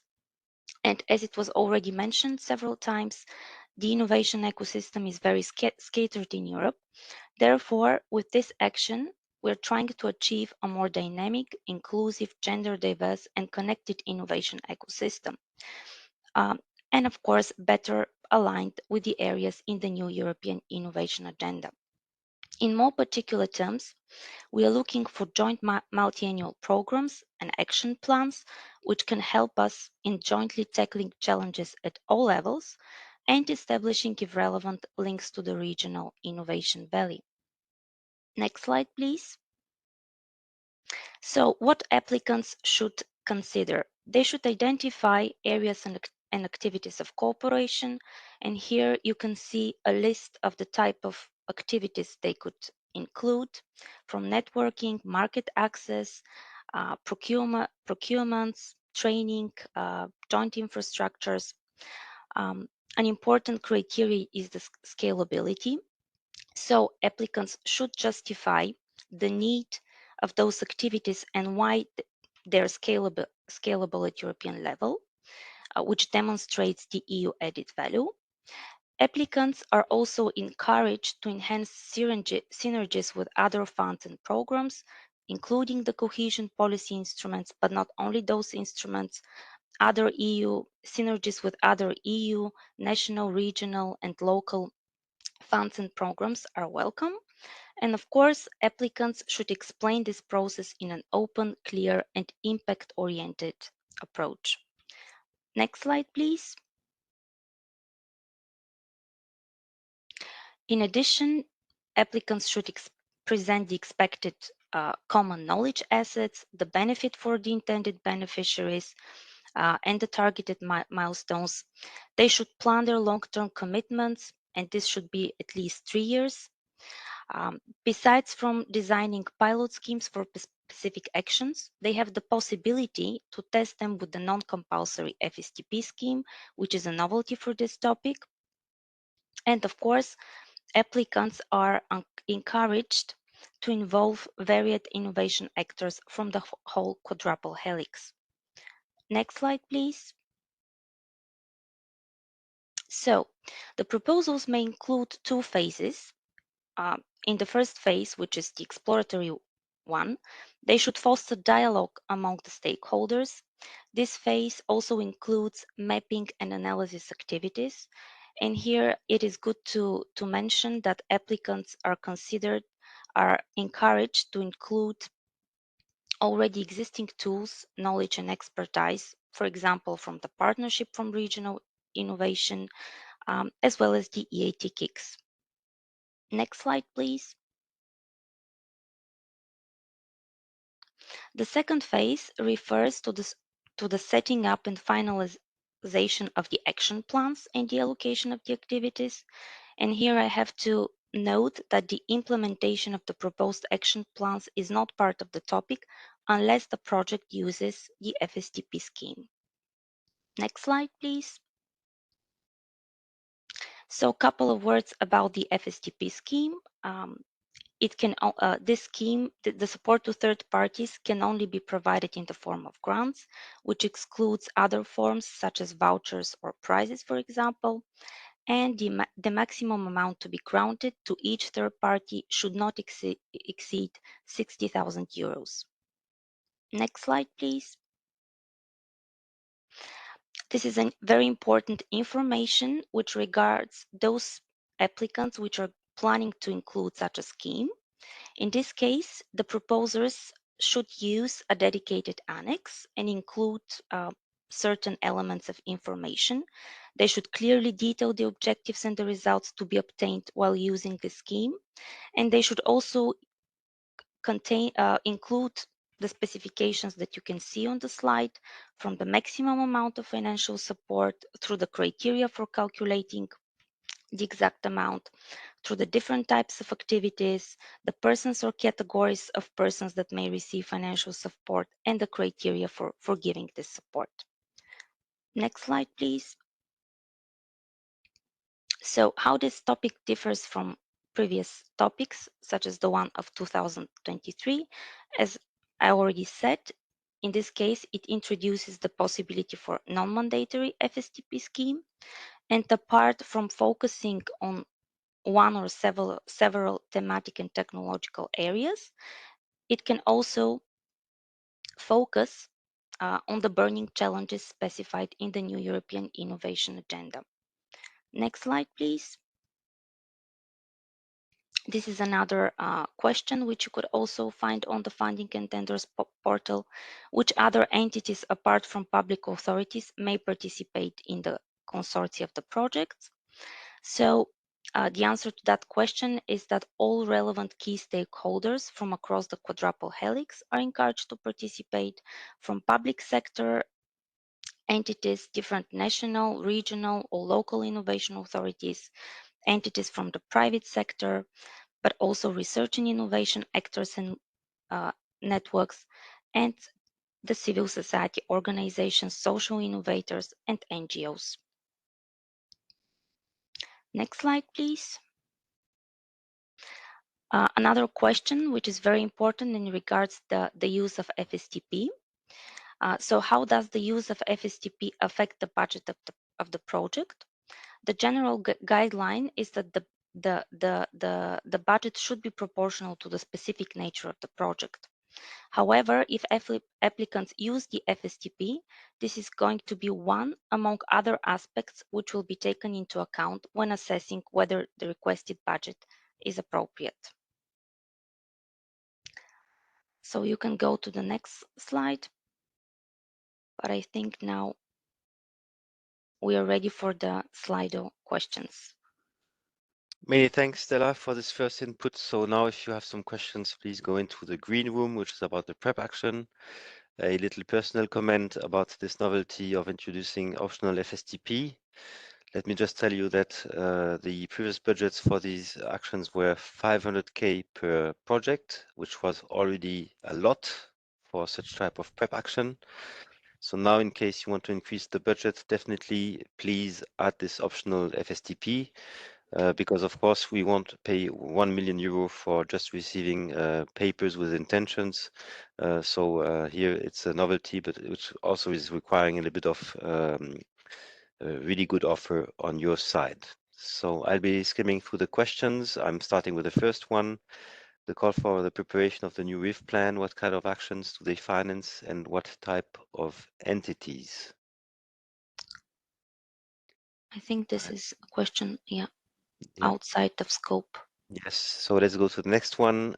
Can a national regional budget be used only to fund the respective national and regional partners? Here, I think it can come in complement, but here this is a CSA which is financed by 100%, so there is no requirement for topping up. We go to the next one. So here, this is similar than the previous one. So yes, you can apply even if you haven't. Without having. So yes, the answer is yes. Next question. The topic refers to national, regional, or local authorities in charge of innovation policies, but their participation is not an eligibility criteria. Correct. Correct. Yes, so I mean, indeed, you've seen that the eligibility in terms of partners is extremely wide, and we are referring here to the players of the quadruple helix. Does the answer about nuts level for the co-found topic also apply for the preparatory topic, or is there more flexibility? So here I'm wondering if I shouldn't be calling in Christina. Are you still around, Christina? Yes, I'm here. Well, the eligibility criterion refers to national and regional authorities, and here again, the same criteria apply about the NUTS level. So mainly NUTS 2, in line with the Regional Innovation Scoreboard that we use as a reference. But of course, on top of that, as long as the minimum eligibility criterion is met, then any other regions at any NUTS level can participate. Thank you, Christina. So Stella, I don't know if you know this one. What is meant by knowledge assets? I think this should be rather confirmed by RTD, but those should be assets probably related to intellectual property rights, but Okay. I would like them to confirm this. So I don't know if Ekaterina is still around. Ekaterina? Or Someone Joao. else? Or Christina, do you know by chance?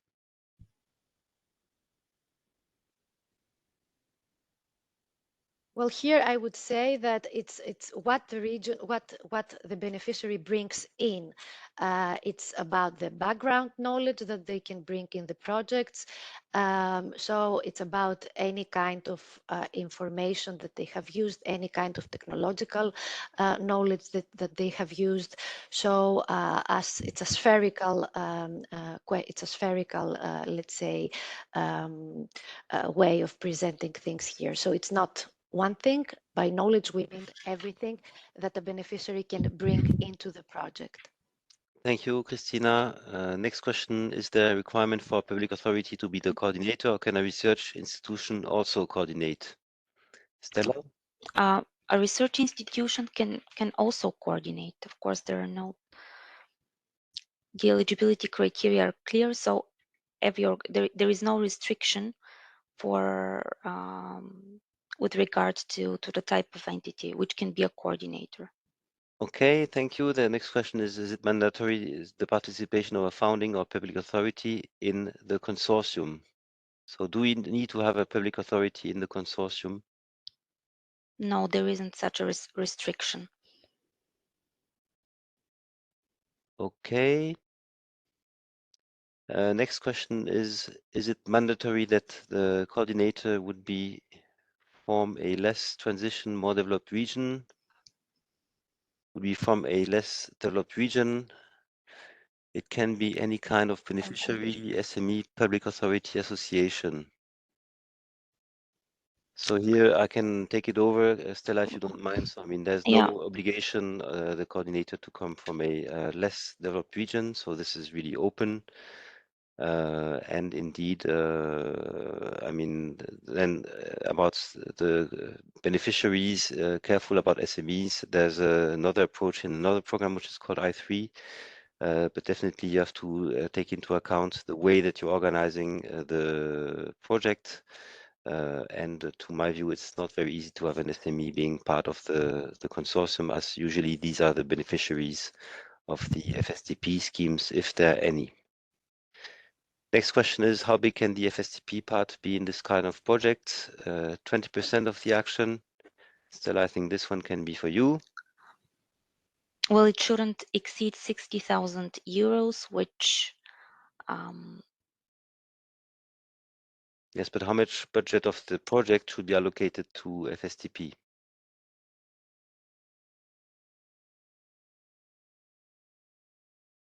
Maybe I'm calling in Christina because she also worked on the work program. Christina, can you please take it over?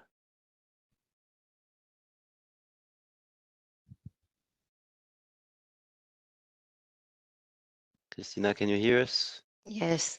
Well, that I'm afraid I need to look back to the call text, but my impression is that there is no requirement for FSTP, and this is confirmed now by Joao, a colleague in RTD, who is in charge. So no fixed requirement. It's totally up to the consortia to decide on the percentage they would like to use. Many thanks. Thanks, Joao, for stepping in. Next one, will we be able to submit multiple letters of intent per se, or should they be included into the proposal directly? How many letters of intent are expected? Stella, can you take this one?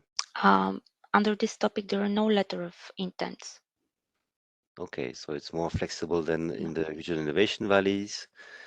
Has the FSTP to be voted to TL 6 to 8, or is REI also a possibility? Oh, that's a good question, but there is no further restriction or with regard to the use of FSTP. There is an annex with the clear details that has to be filled in and submitted, and it has no relation with the TRL level. Okay, so the answer is no, it hasn't to be devoted to these levels of TRL. But to be frank, I mean, I think it's good we have also TRLs which are quite high, because that's the purpose, to generate then the innovation later on the market. Regarding public funding authorities, is it better to have them via letter of intent or associated partners?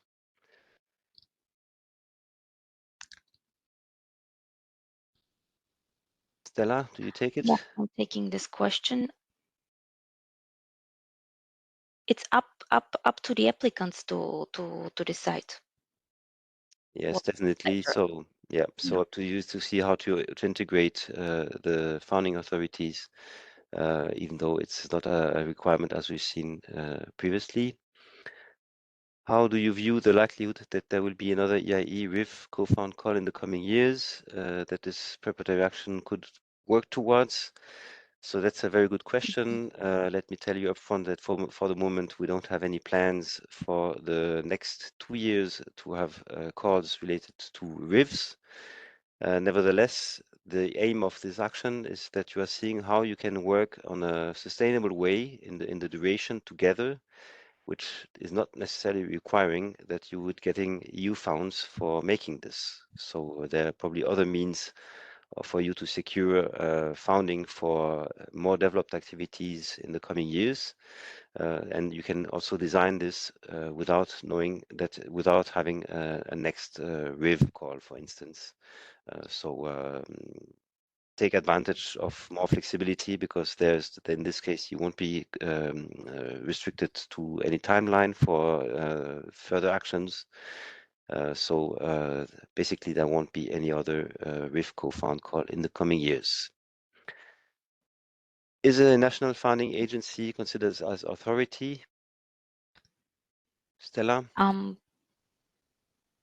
Well, it is an eligible entity which can apply as authority. What does the question mean? There are no national funding as a public authority, probably is the question. I would say yes, because it's the national funding agency. Okay, thank you. May we know the profiles of the expert evaluator for such a call?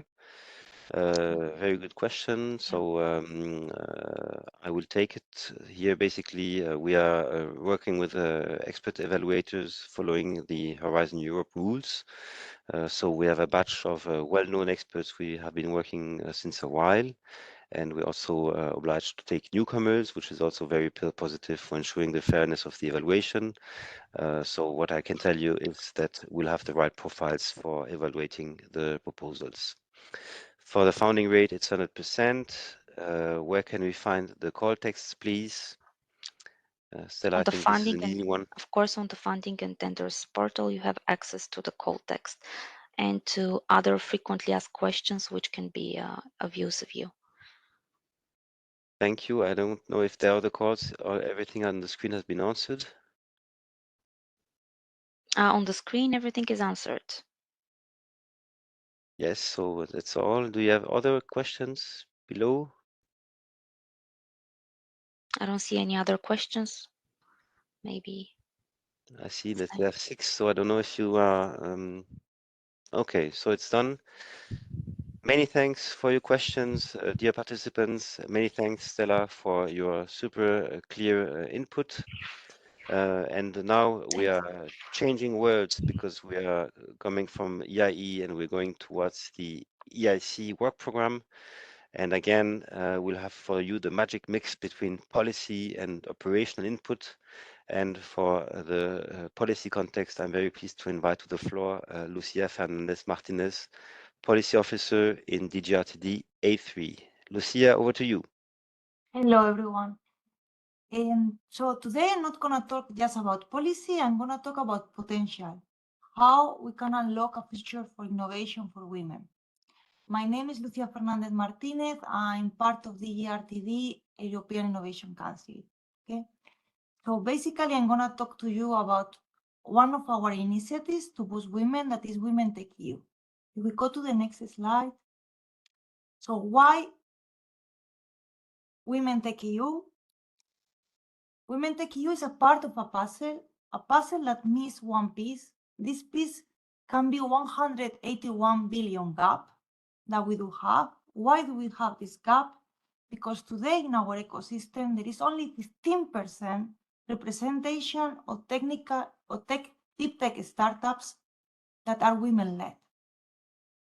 This is a missed opportunity where brilliant ideas not see the light of the day, groundbreaking solutions not reaching the market, and an entire segment of our population being underrepresented, underfunded. Now think of the incredible women innovation with ideas that could change the world, yet face systemic barriers. We know that they face lack of funding, limited access to networks, and a landscape that today is not built for them. So this is not about fairness, it's about smart economics. And here is where WomenTechEU steps in. We go to the next slide. This is WomenTechEU is part of a broader policy context. It comes with the European Innovation Agenda, where scaling deep tech inclusively is mentioned, the ERA policy agenda, where advancing gender equality in research and innovation. We have the gender equality strategy that fosters a union of equality. Furthermore, we have the IC vision that has set up what the EIC should be done on gender equality. So there is a comprehensive policy initiative where gender is very important, and WomenTechEU comes from there. If we pass to the next one. So WomenTechEU is not an isolated initiative. It's part of a full set of initiatives that in the European Innovation Council, we are trying to boost gender. We go from awareness. So we have had just the role model campaign where we are showing success stories in our portfolio to promote the women that we have and also inspire new generations. We do have different metrics where we measure our progress, but we measure how we benchmark against the market. We have projects like Gendex or Gender Cap Investment that see how we are doing in the ecosystem and how EIC benchmark against them. And then we do have prizes where we are rewarding women that have had an outstanding contribution. Furthermore, and here is where WomenTechEU fits in, we have coaching, training, and networking.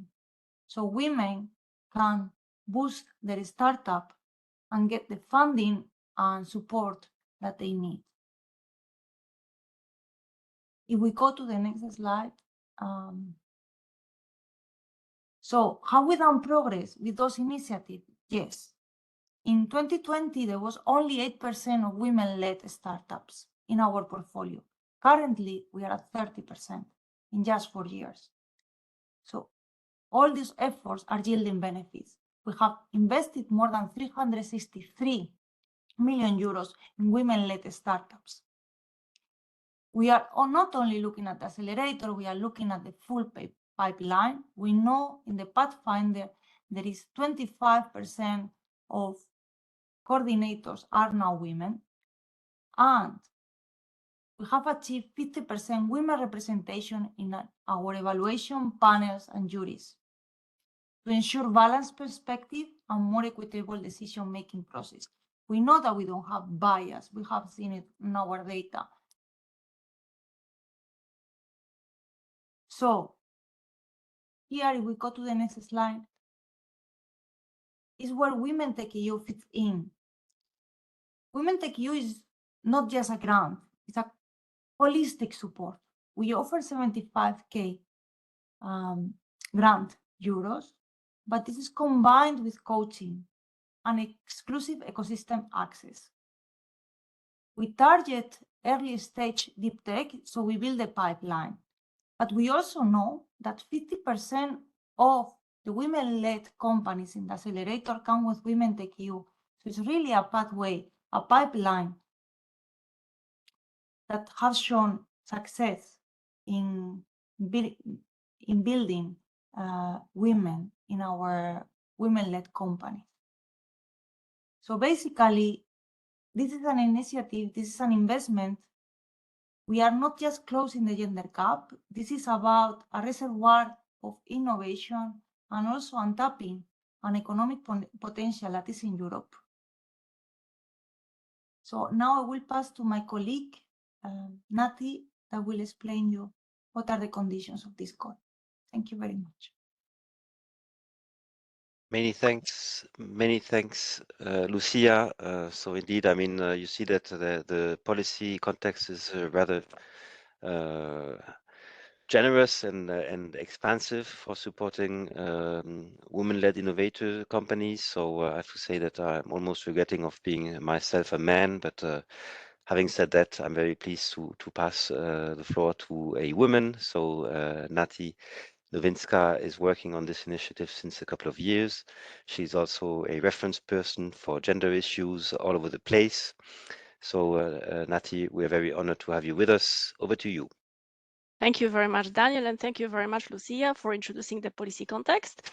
So if I can have the next slide, please. I think we are a bit late, so I will try to be brief with my presentation. So in brief, or very shortly, what is WomenTechEU? WomenTechEU is an EU scheme which supports early stage deep tech startups funded and led by women. Through this scheme, we provide grants of 75,000 euro, as well as mentoring and coaching via EIC Women Leadership Program. The scheme is running since 2021.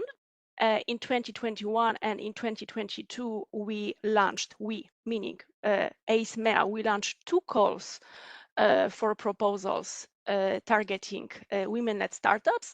And following these 2 calls, we funded 180 beneficiaries. In 2023, the decision was taken to give to management and implementation of this scheme to an external consortium. 2 years ago, there was another call for proposal targeting consortia. And currently, as of this year, an external consortium is implementing WomenTechEU as a financial support to third parties. As my head of unit, Gerald, mentioned at the very beginning, we moved the WomenTechEU scheme from the EIE Work Programme to the EIC Work Programme this year. However, in fact, as regards content, it didn't really change much. There are just two new additions. Can I have the next slide, please? So we continue on what is WomenTechEU. So this is coordination and support action. I saw in Slido a question whether someone can apply to the FSTP call launched yesterday and to the call I am describing now. Well, not really, because the call launched yesterday by the consortium is targeting women-led startups, while I am talking about the call for consortia. So who will take over the management and implementation of WomenTechEU as of next year? So this call I am presenting now is a call for consortium.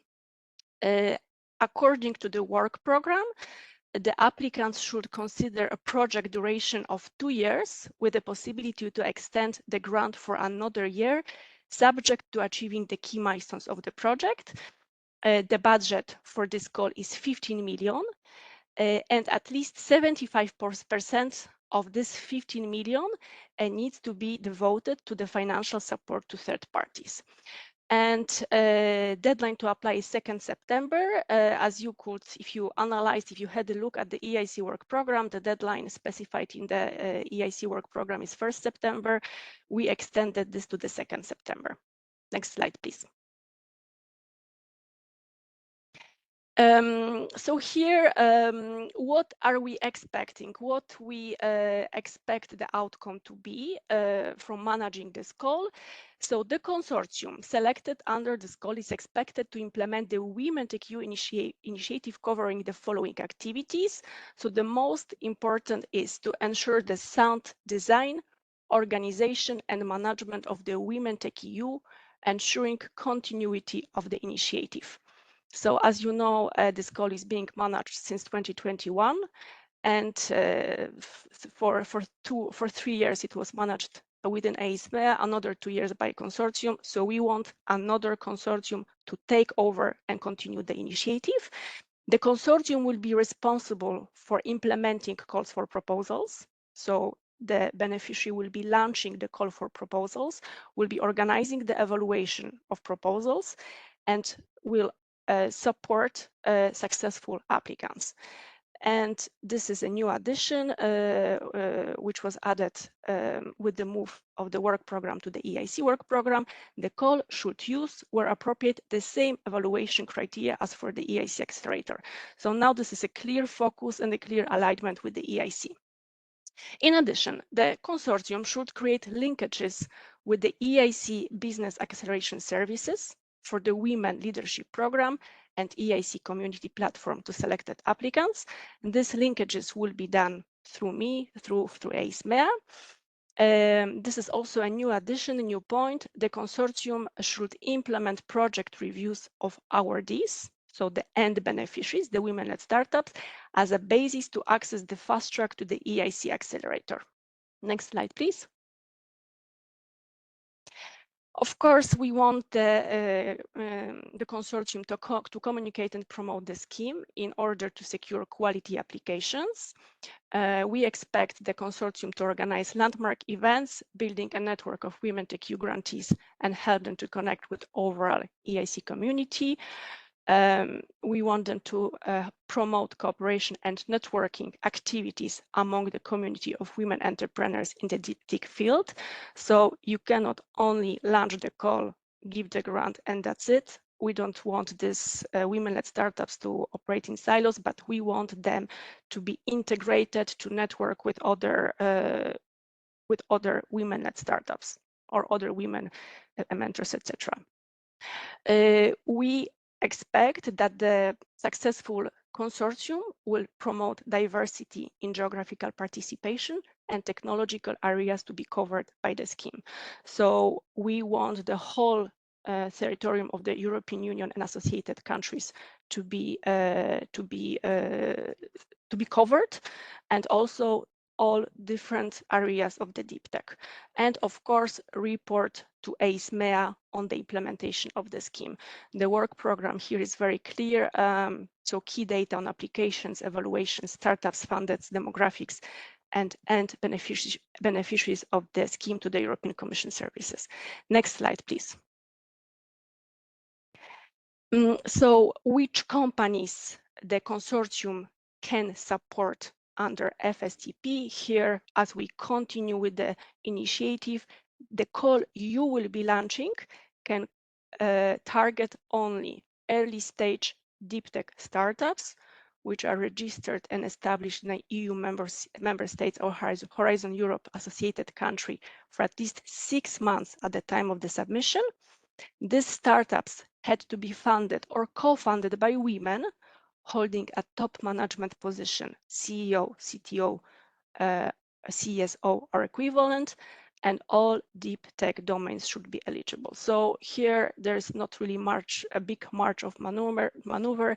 The scheme needs to be implemented as it was implemented as of 2021, targeting only this specific type of startups. Next slide, please. So here, yes, also which companies can be supported under FSTP, in addition to what I presented in the previous slide, the emphasis being on overall gender balance and the position held by women in the startup. So you verify whether the startup is having not only one woman, but what is her position in the startup. This is also an important part. This call should support early stage women-led companies which have not received substantial financial support. So the grants we are offering, or you will be offering via the scheme of 75,000 euro are not huge. We should make sure that these are not startups that got already 10 million, for example, in Series A or something. And very important factor, WomenTech, as the EIC work program is highlighting, WomenTechEU supports early stage deep tech companies by paving the way for the participation of women at startups in future EIC calls. So we hope that with this initiative, we will also increase the number of applications in the EIC calls from women at startups. Next slide, please. And now very basic information. So this is a CSA, so applications needs to be submitted through the funding and tenders portal, and you are using the CSA application form. However, the specification of this call, since this is FSTP, in the funding and tenders portal, in the submission part, you will also find a dedicated annex where you need to provide information on financial support to third parties. So you are expected to provide information on how you will provide this support. And then next slide, please, because there are a few instructions or guidelines. What should you cover in this annex? So the proposal must clearly detail the objectives and the results to be obtained and include at least the following elements. So at least the following elements, meaning that you can, of course, add more elements. This is important, the maximum amount of financial support for each third party, and this amount may not exceed 75,000 euros. So this is a slightly different, a slight difference with other FSTP schemes, where usually this amount is 60,000. Please pay attention that there is a small typo in the EIC work program. We talk here about 75,000 euro. You have to describe in this annex the criteria for calculating the exact amount of the financial support, the different types of activity that qualify for a financial support on the basis of a closed list, and the work program, the EIC work program, is giving such examples. So, for example, evaluating and refining products, services, design, user experience, upgrading the business model, updating the business plan and growth strategy, finding partners and investors, market validation, etc. And the persons or categories of persons that may receive financial support. Here, you do not have a big margin of maneuver because this is very clearly defined by the work program. And the last point, the criteria for giving financial support. And I don't know if this was my last slide, probably. If we can see if this is the last slide. Yes, this is the last slide. So now I'm happy to take the questions. Many thanks, Nati. So we're a bit late now in the schedule, so we'll try to catch up. Many thanks for having made your contribution in catching up time. So let's have a quick look on the questions. So report on the implementation of the scheme, key data on applications. What type of data do you expect and how often? Okay, so this is actually very clearly explained in the work program, key data on applications, evaluation, startups funded, demographics of and beneficiaries of the scheme. So once you organize the call, we want to know how many proposals you received, from what countries, what types of deep tech fields the startups are covering, and then information on the evaluation. So we want to know who was assessing this evaluation, how and when the evaluation took place, which startups, what kind of startups. Here we want the exact names, the exact description of the startups you eventually funded, all the demographics. We also, of course, need all the statistics on this. And how often? Whenever I ask you. So in principle, like after each call, after each evaluation, after each award. In reality, as you know, probably no project advisor can ask you any information concerning implementation of the project. But normally these are the key, let's say, the key dates, the key milestones when we are expecting to report to us. So how many applications from what countries, which fields, etc. Okay, the second question. Consider a project duration of 2 years with the possibility to extend the grant for another year. Can you clarify this? Extension have additional budget? No, extension will not have additional budget. The budget of the project is the budget which is contracted in the grant agreement, which is agreed in the grant agreement. So in principle, it's 15 million. You can extend the project if you at some point realize that you need to align some dates. However, there will be no additional budget for this. Could you explain what does continuity of the initiative mean? What specific actions and activities will demonstrate continuity? Well, here, as I told you, the scheme is managed since 2021 for 2 years, for 2-3 years with us, ACE-MEA, another 2 years with the consortium. The new consortium will need to simply continue the initiative. The main action to be carried out is the evaluation, is the call, launching the calls, evaluating and awarding the FSTP to the beneficiaries. There are not really other specific actions, you know, so this is the main action, which is ensuring continuity, and then of course liaising with BUS, liaising with the EIC Women Leadership Program, etc. Here I invite you to have a look at the expected outcome part of the EIC work program, which is clearly saying this. Access to the fast track. Can you explain what this exactly means for you? Do you expect the consortium to create its own fast track? Yes, this is indeed the new addition. As you know, as of this year, the WomenTechEU was moved to the EIC work program. So we are trying to align it with the EIC, and we expect the consortium to create. It's not really the fast track. If you check the, I believe this is Annex 3 of the EIC work program, it describes precisely the fast track procedure. The consortium will be responsible for creating the project review, because the projects which will be funded under WomenTechEU, it might be that they will be ready to apply to the EIC accelerator, and at the project review, you will need to assess whether they fill the criteria and whether they are eligible and suited for the EIC accelerator. Here, I would invite you to have a look at the Annex 3.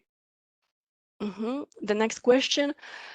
What does a word of support to successful applicants mean? What activities do you expect? Are you open to other suggestions here that you have not stated? Yes, a word of support. So first of all, a word of support means a word of the FSTP, so a word of the grants. So this is the main and the most important activity. However, we are of course open to other suggestions here that we have not stated. Here, I cannot give you any ideas. I cannot really guide you. You as the consortium, you are not obliged, but you can to come up with suggestions on how to otherwise support these women-led startups. But we are open, of course. You need to somehow still differentiate yourselves from other consortia. How to help grantees connect with the EIC community? What type of relations do you expect the grantees to create? With which type of stakeholders? Well, here you should liaise with our colleagues from AISMEA, the EIC Business Acceleration Services team, who are managing all sorts of various additional acceleration services to the EIC beneficiaries. So, of course, I will facilitate this access. And as you know, the EIC BUS is organizing the whole range of support, starting with the Women Leadership Program, which is focusing on supporting specifically women and women-led startups, not only from the WomenTechEU, but also from EIC and EIT projects. The coaching, the mentoring, various trainings, various workshops, various boot camps, etc. So here stakeholders, like also investors, there is matchmaking. So, but this will be something which will be facilitated by me with the successful consortium. How many cut-off dates and calls will you consider adequate for the project? Here, I cannot really give you any advice. The work program is saying at least 2 cut-off dates per year. We, as AISMEA, we were having 1 cut-off date per year. So 2 is the minimum. And you basically see whether you believe it's good, it's logical, it makes sense to have more cut-off days, or you stay with 2. But here I cannot really give you an advice. Could you please break down which are the key milestones to be achieved in the 2 years of project implementation? No, I cannot really break it down because each applicant is proposing in their proposal the key milestones. So each project can have completely different milestones. I'd say that the only milestone that is like clearly set in the work program is to organize 4 calls, so minimum 2 calls per year, and to award I don't know 150 I believe it's around, so to spend 75% of the grant, of the 15 million grant, as a FSTP. So this is the main milestone. Nati, I'm just interrupting because we will take the 2 last questions which are on the slide, and then we're closing the session because otherwise we'll be delayed. And as we are still an interesting technical part, so go ahead for the last 2, and then we're closing the Q&A session. Otherwise, we will be really too late. Okay. So just very quickly, what are the eligibility criteria on consortium composition? Here, I would like to highlight one more time that this is the EIC work program. So I would like you to refer and to verify the EIC work program. However, the EIC work program is very clear on what is consortium. So proposals for multi-beneficiary actions. Proposals must be submitted by a consortium, including as beneficiaries at least 3 legal entities, independent from each other, and each established in a different country as follows: at least 1 independent legal entity established in a member state, and at least 2 other independent legal entities, each established in a different member state or associated country. And the last definition, what is the definition of deep tech? Why this narrow definition? The vast majority of female tech founders are not in deep tech, so they miss out. Well, yes, I know, but also the deep tech actually is the field which is the most gender imbalance. This call is specifically supporting deep tech startups. The definition of a deep tech, I don't have it now in front of me. However, you can find it also in the EIC work program. In a shortcut, this concerns the scientific advances and innovation engineering. This call is specifically focusing deep tech innovators, as this is also to highlight the EIC work program, which is supporting mostly deep tech innovations. Okay, many thanks, Nati, for this little marathon in type of monologue about this question. So well done. I think we've answered to everything. And maybe one little compliment I want to provide before we're passing the floor to Elin is that this is an FSTP action, and there's usually a critical thing that you should be thinking about when drafting your proposal, which is the management of the cash flow. I won't get now into the details, but we have usually it happens we have some issues for the consortium to manage the cash flow because they have to pay out the FSTP part. So many thanks, Nati. Thank you. Now I'm very pleased to invite to the floor Elin Zimov. Many thanks, Elin, for being with us. So you've understood that there's a typo on your title. Sorry for that, Elin. He's not an advisor. He's an advisor for legal and financial matters. So without further ado, many thanks for being with us. This is also a little novelty for our info session because for especially newcomers, this part is super interesting. And Ellen, you are the only obstacle between us and the lunch. So over to you, and go ahead, please. Thank you, Daniel. I will try to be brief, not to be, as you said, an obstacle anymore. But thank you very much. I'm happy to be with you today. My name is Elin Sijimov, and I work for the REA Central Validation Service. I am going to present to you today who we are, what we do, and we will go in more details on some of the processes that we do. On the first slide of our presentation, we may go to it now. You see the outline. So in the beginning, I will tell you, you will see briefly the portfolio of some of the tasks that we at the REA Central Validation do. Then we will talk about the registration of participants, when and how. We will have a look at the legal validation process and the appointment of legal entity appointed representative, or the LEAR. Then we will stress the importance of the correct communication channel with the REA Central Validation Service, and we'll finish with some of the most important guidance documents that you can refer to with regards to the validation. Now we can go directly to the next slide, where you will see what we do at REA Central Validation Service. First of all, we verify the legal existence and legal status of the entities. So we need to be sure that your entities currently existing, under what legal form and what specific statutes. We are also responsible for the appointment of the legal entity appointed representatives, or the so-called LEARs. We'll have a look at this role and what it entails. We perform the validation of any legal changes that might happen for your entity, whether it's a name, address, or some change of legal form. Also, we assess universal takeovers of entities that have been already validated, or the so-called UTRUs, so some different type of mergers, for example, between entities. We encode the bank account request when a bank account is necessary to be validated. We also prepare financial capacity assessment whenever that is necessary. We are responsible for the ownership control assessment that are for very specific programs, and perform export status verification, such as the SME and mid-cap status checks. Briefly, that's what the Central Validation Service does. And with this introduction, we can go directly to the process of registration of your PIC number.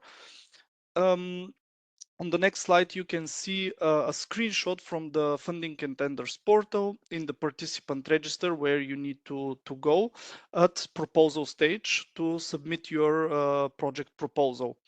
Now, on the next slide, you can see that you have two options once you go to the participant register.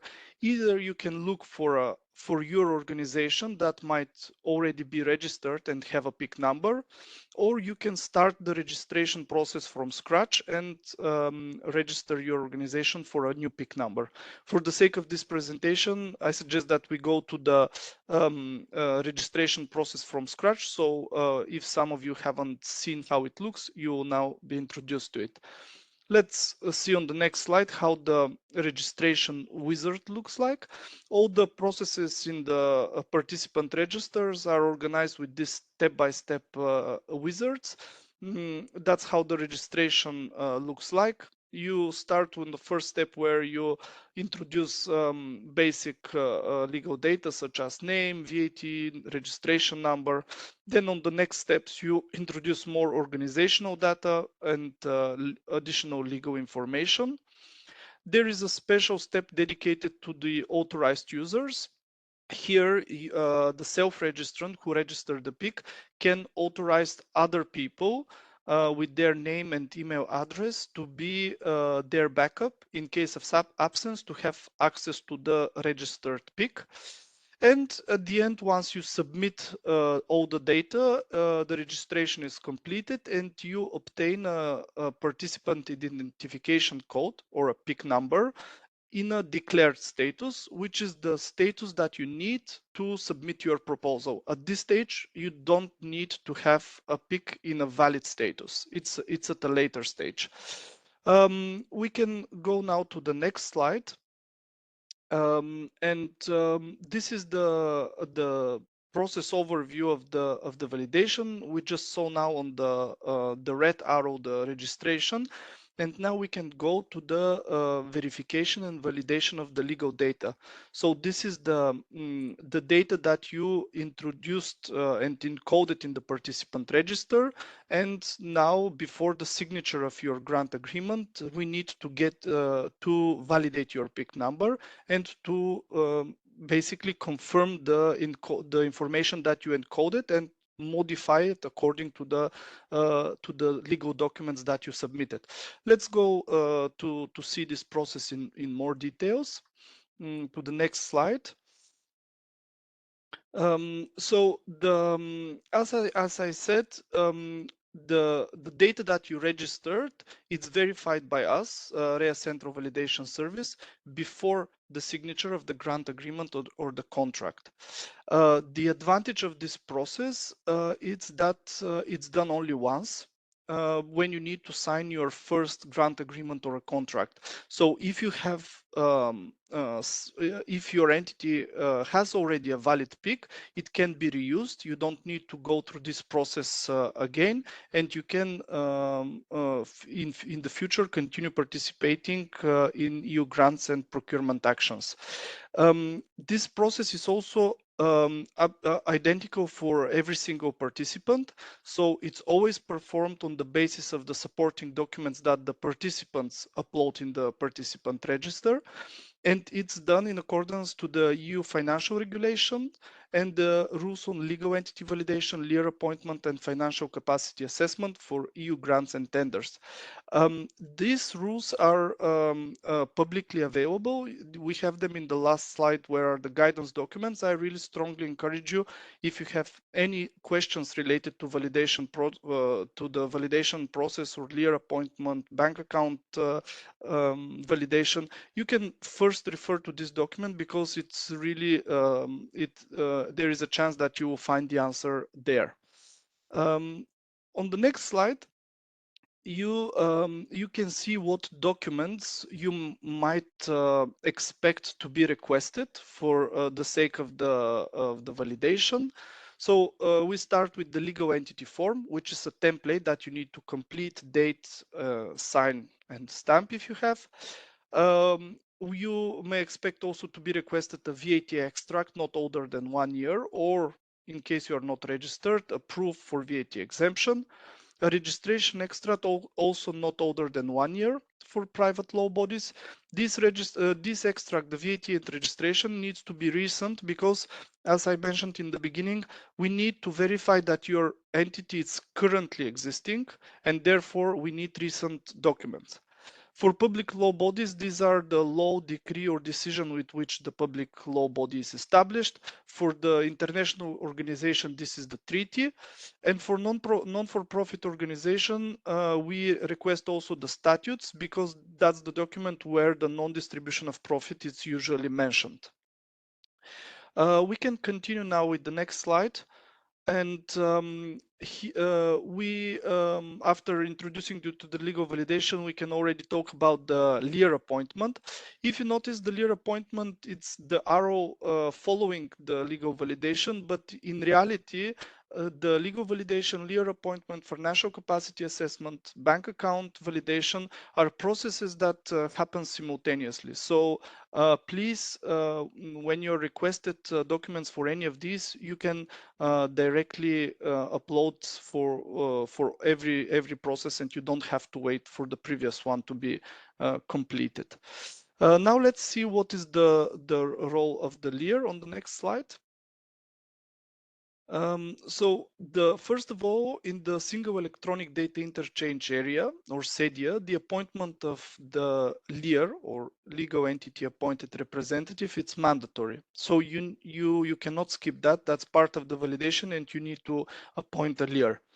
The LEAR, it's a person who notifies the EU of changes of legal data or the status of the entity. They also submit, when requested, legal and financial documents, and they manage access rights for a person in the organization, but not at the project level, so to the participant register. They are also responsible to nominate account administrators. These are LEAR backups. These are people who have access if, in case the LEAR doesn't have access to the PIC for one reason or another. And they also appoint individuals who are authorized to sign contracts or grant agreements and their amendments, the so-called legal signatories, or L signs, and also financial statement, or the financial signatories, or F signs. So this is the role of the LEAR. Now, in the next slide, you will see what documents you will be expected to be requested for the LEAR appointment process. The first important document is the LEAR appointment letter. This is a template generated on the portal with the information that you encoded, and it needs to be signed by both the legal representative and the LEAR. Please note that the legal representative is the person who ultimately can represent the entity, and therefore they are the ones who can appoint a leader. But they can also appoint themselves as a leader. So in this case, the legal representative and the leader could be the same person. We would need an official proof of identity, ID card or a passport for the legal representative and the leader in case they are different persons. And the proof of empowerment of the legal representative. This is a document stating who is the legal representative of the entity, on like their position, name, etc. And please note that you need to keep the leader appointment letter, the original signed version, at your premises, and upload the scanned version of it. Now we can continue with the next slide. In which, as I mentioned, it's dedicated to the correct communication channel. So when you receive a message from us, you actually receive also notification email with the message itself, but you cannot reply to this email. Rather than that, you need to log into the participant register, go to the messaging tab and answer through there. And please, we strongly encourage you, for any questions related to the validation process, leader appointment, financial capacity assessment, or bank account, or anything related to what REA Centro Validation Service does, to please use the messaging function. So this, in this way, the message reaches the case handler working exactly on your entity, and it will really save a lot of time and will give you the most accurate answer. And on the next slide, I would like to cover two scenarios when you might have lost access to your PIC number. There are two scenarios because you might have, at the proposal stage, you might have received a PIC number in a declared status, but for some reason, the self-registrant who registered the PIC might have left the organization, and nobody within your organization has access to this declared PIC anymore. And you might need to now get it validated. So in this case, you need to register a new PIC number and notify REA Centro Validation Service, so we can link the two PICs and keep only the newly created one as a master PIC, and initiate the validation for this newly created PIC. The second case scenario for lost access to a PIC, it's if the PIC is in a validated status. So in this case, the leader, it's for some reason not available anymore, and there are no account administrators who have access to the PIC. So you need to appoint a new leader in order to recover the access to your PIC number. And for this case, there is a special dedicated leader recovery procedure, which is another step-by-step wizard, which is used to appoint a new leader. And with that, we can go to the next slide. As I said, we provided you with the most important guidance document with hyperlinks that you can access. And at the end of the presentation, you will see on the next slide, can we go to the next slide, colleagues? Just to introduce you that for any questions related to EU research funding programs, including open calls, ongoing projects, financial matters, you may contact the Research Inquiry Service via the web form that is accessible through the QR code that you see on the screen. And there is a network of help desk in place that will answer your question. It will be addressed to the correct help desk. And with this, my presentation comes to an end, and I'm available for questions if you have any. Many thanks, Elin. So you see here on the slide again the access to the Slido, and for this session, there's a specific room for these questions that we have just addressed. And I just wanted to highlight again that REA is standing for Research Executive Agency, and they're doing plenty of things, but also the central validation. So basically, these chaps are validating the whole day entities for us to be sure that we are founding something which is existing. So many thanks, Elin, and best regards to your colleagues. I know that you're all Thank you working very hard, much. and many thanks also for your great collaboration with us on the ASMEA side, because of course we need your validations for progressing on the grant agreement preparation. Thank you, Daniel. So now do we have any questions in the Slido in the back office? No questions, Slido. Okay, so Great. basically we have caught up, let's say not perfectly, but almost. So apologies for this little delay. So I hope that this session was interesting for you. I have also to apologize for the questions which haven't been answered directly here in the session. Nevertheless, you will find them answered in the FAQs. So have a look at the evolving pages on the Founding and Opportunities portal, where you will find the answers. And as well, a bit late, I won't keep you too long. I mean, you've seen that there are quite a couple of acronyms: FSTP, PIC, LEAR, PCP, PPI. So, I mean, let's see what of these will be kept for our summer hit on the beach. Of course, I wish you best of luck for preparing your proposals. As it has been said, there is really some time in front of you, ahead of you. So take advantage of this time. Don't lose time. Very often, the most critical is to find out the right partners. I would say here the main criterion for you is, of course, the relevance in the concept of your proposal, but it's also the trust. And that's why, of course, consortia which had been building this trust in previous common actions, like in the preparatory actions, we've had quite a number, will be very at ease for progressing on levering up their activities. And of course, you can also keep you posted about the program in itself, and you can visit, as it's indicated in the chat, the European Innovation Ecosystems web page. So finally, let me thank all the panelists today. Let me also thank the team in the back office. It went perfectly well. Many thanks. And also, of course, to thank you for your participation.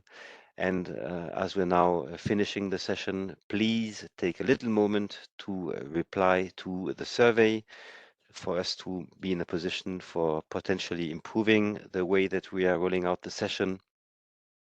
So once the meeting ends, you will see a short film appearing on the screen. So please, I know that you're super hungry, but at least you had some food for thought. So please spend these 1-2 minutes for filling in the satisfaction survey form. So many thanks, dear participants. We keep in touch, and all the best for the preparation of your proposals. Many thanks, and I think we can close the session now. Bye-bye.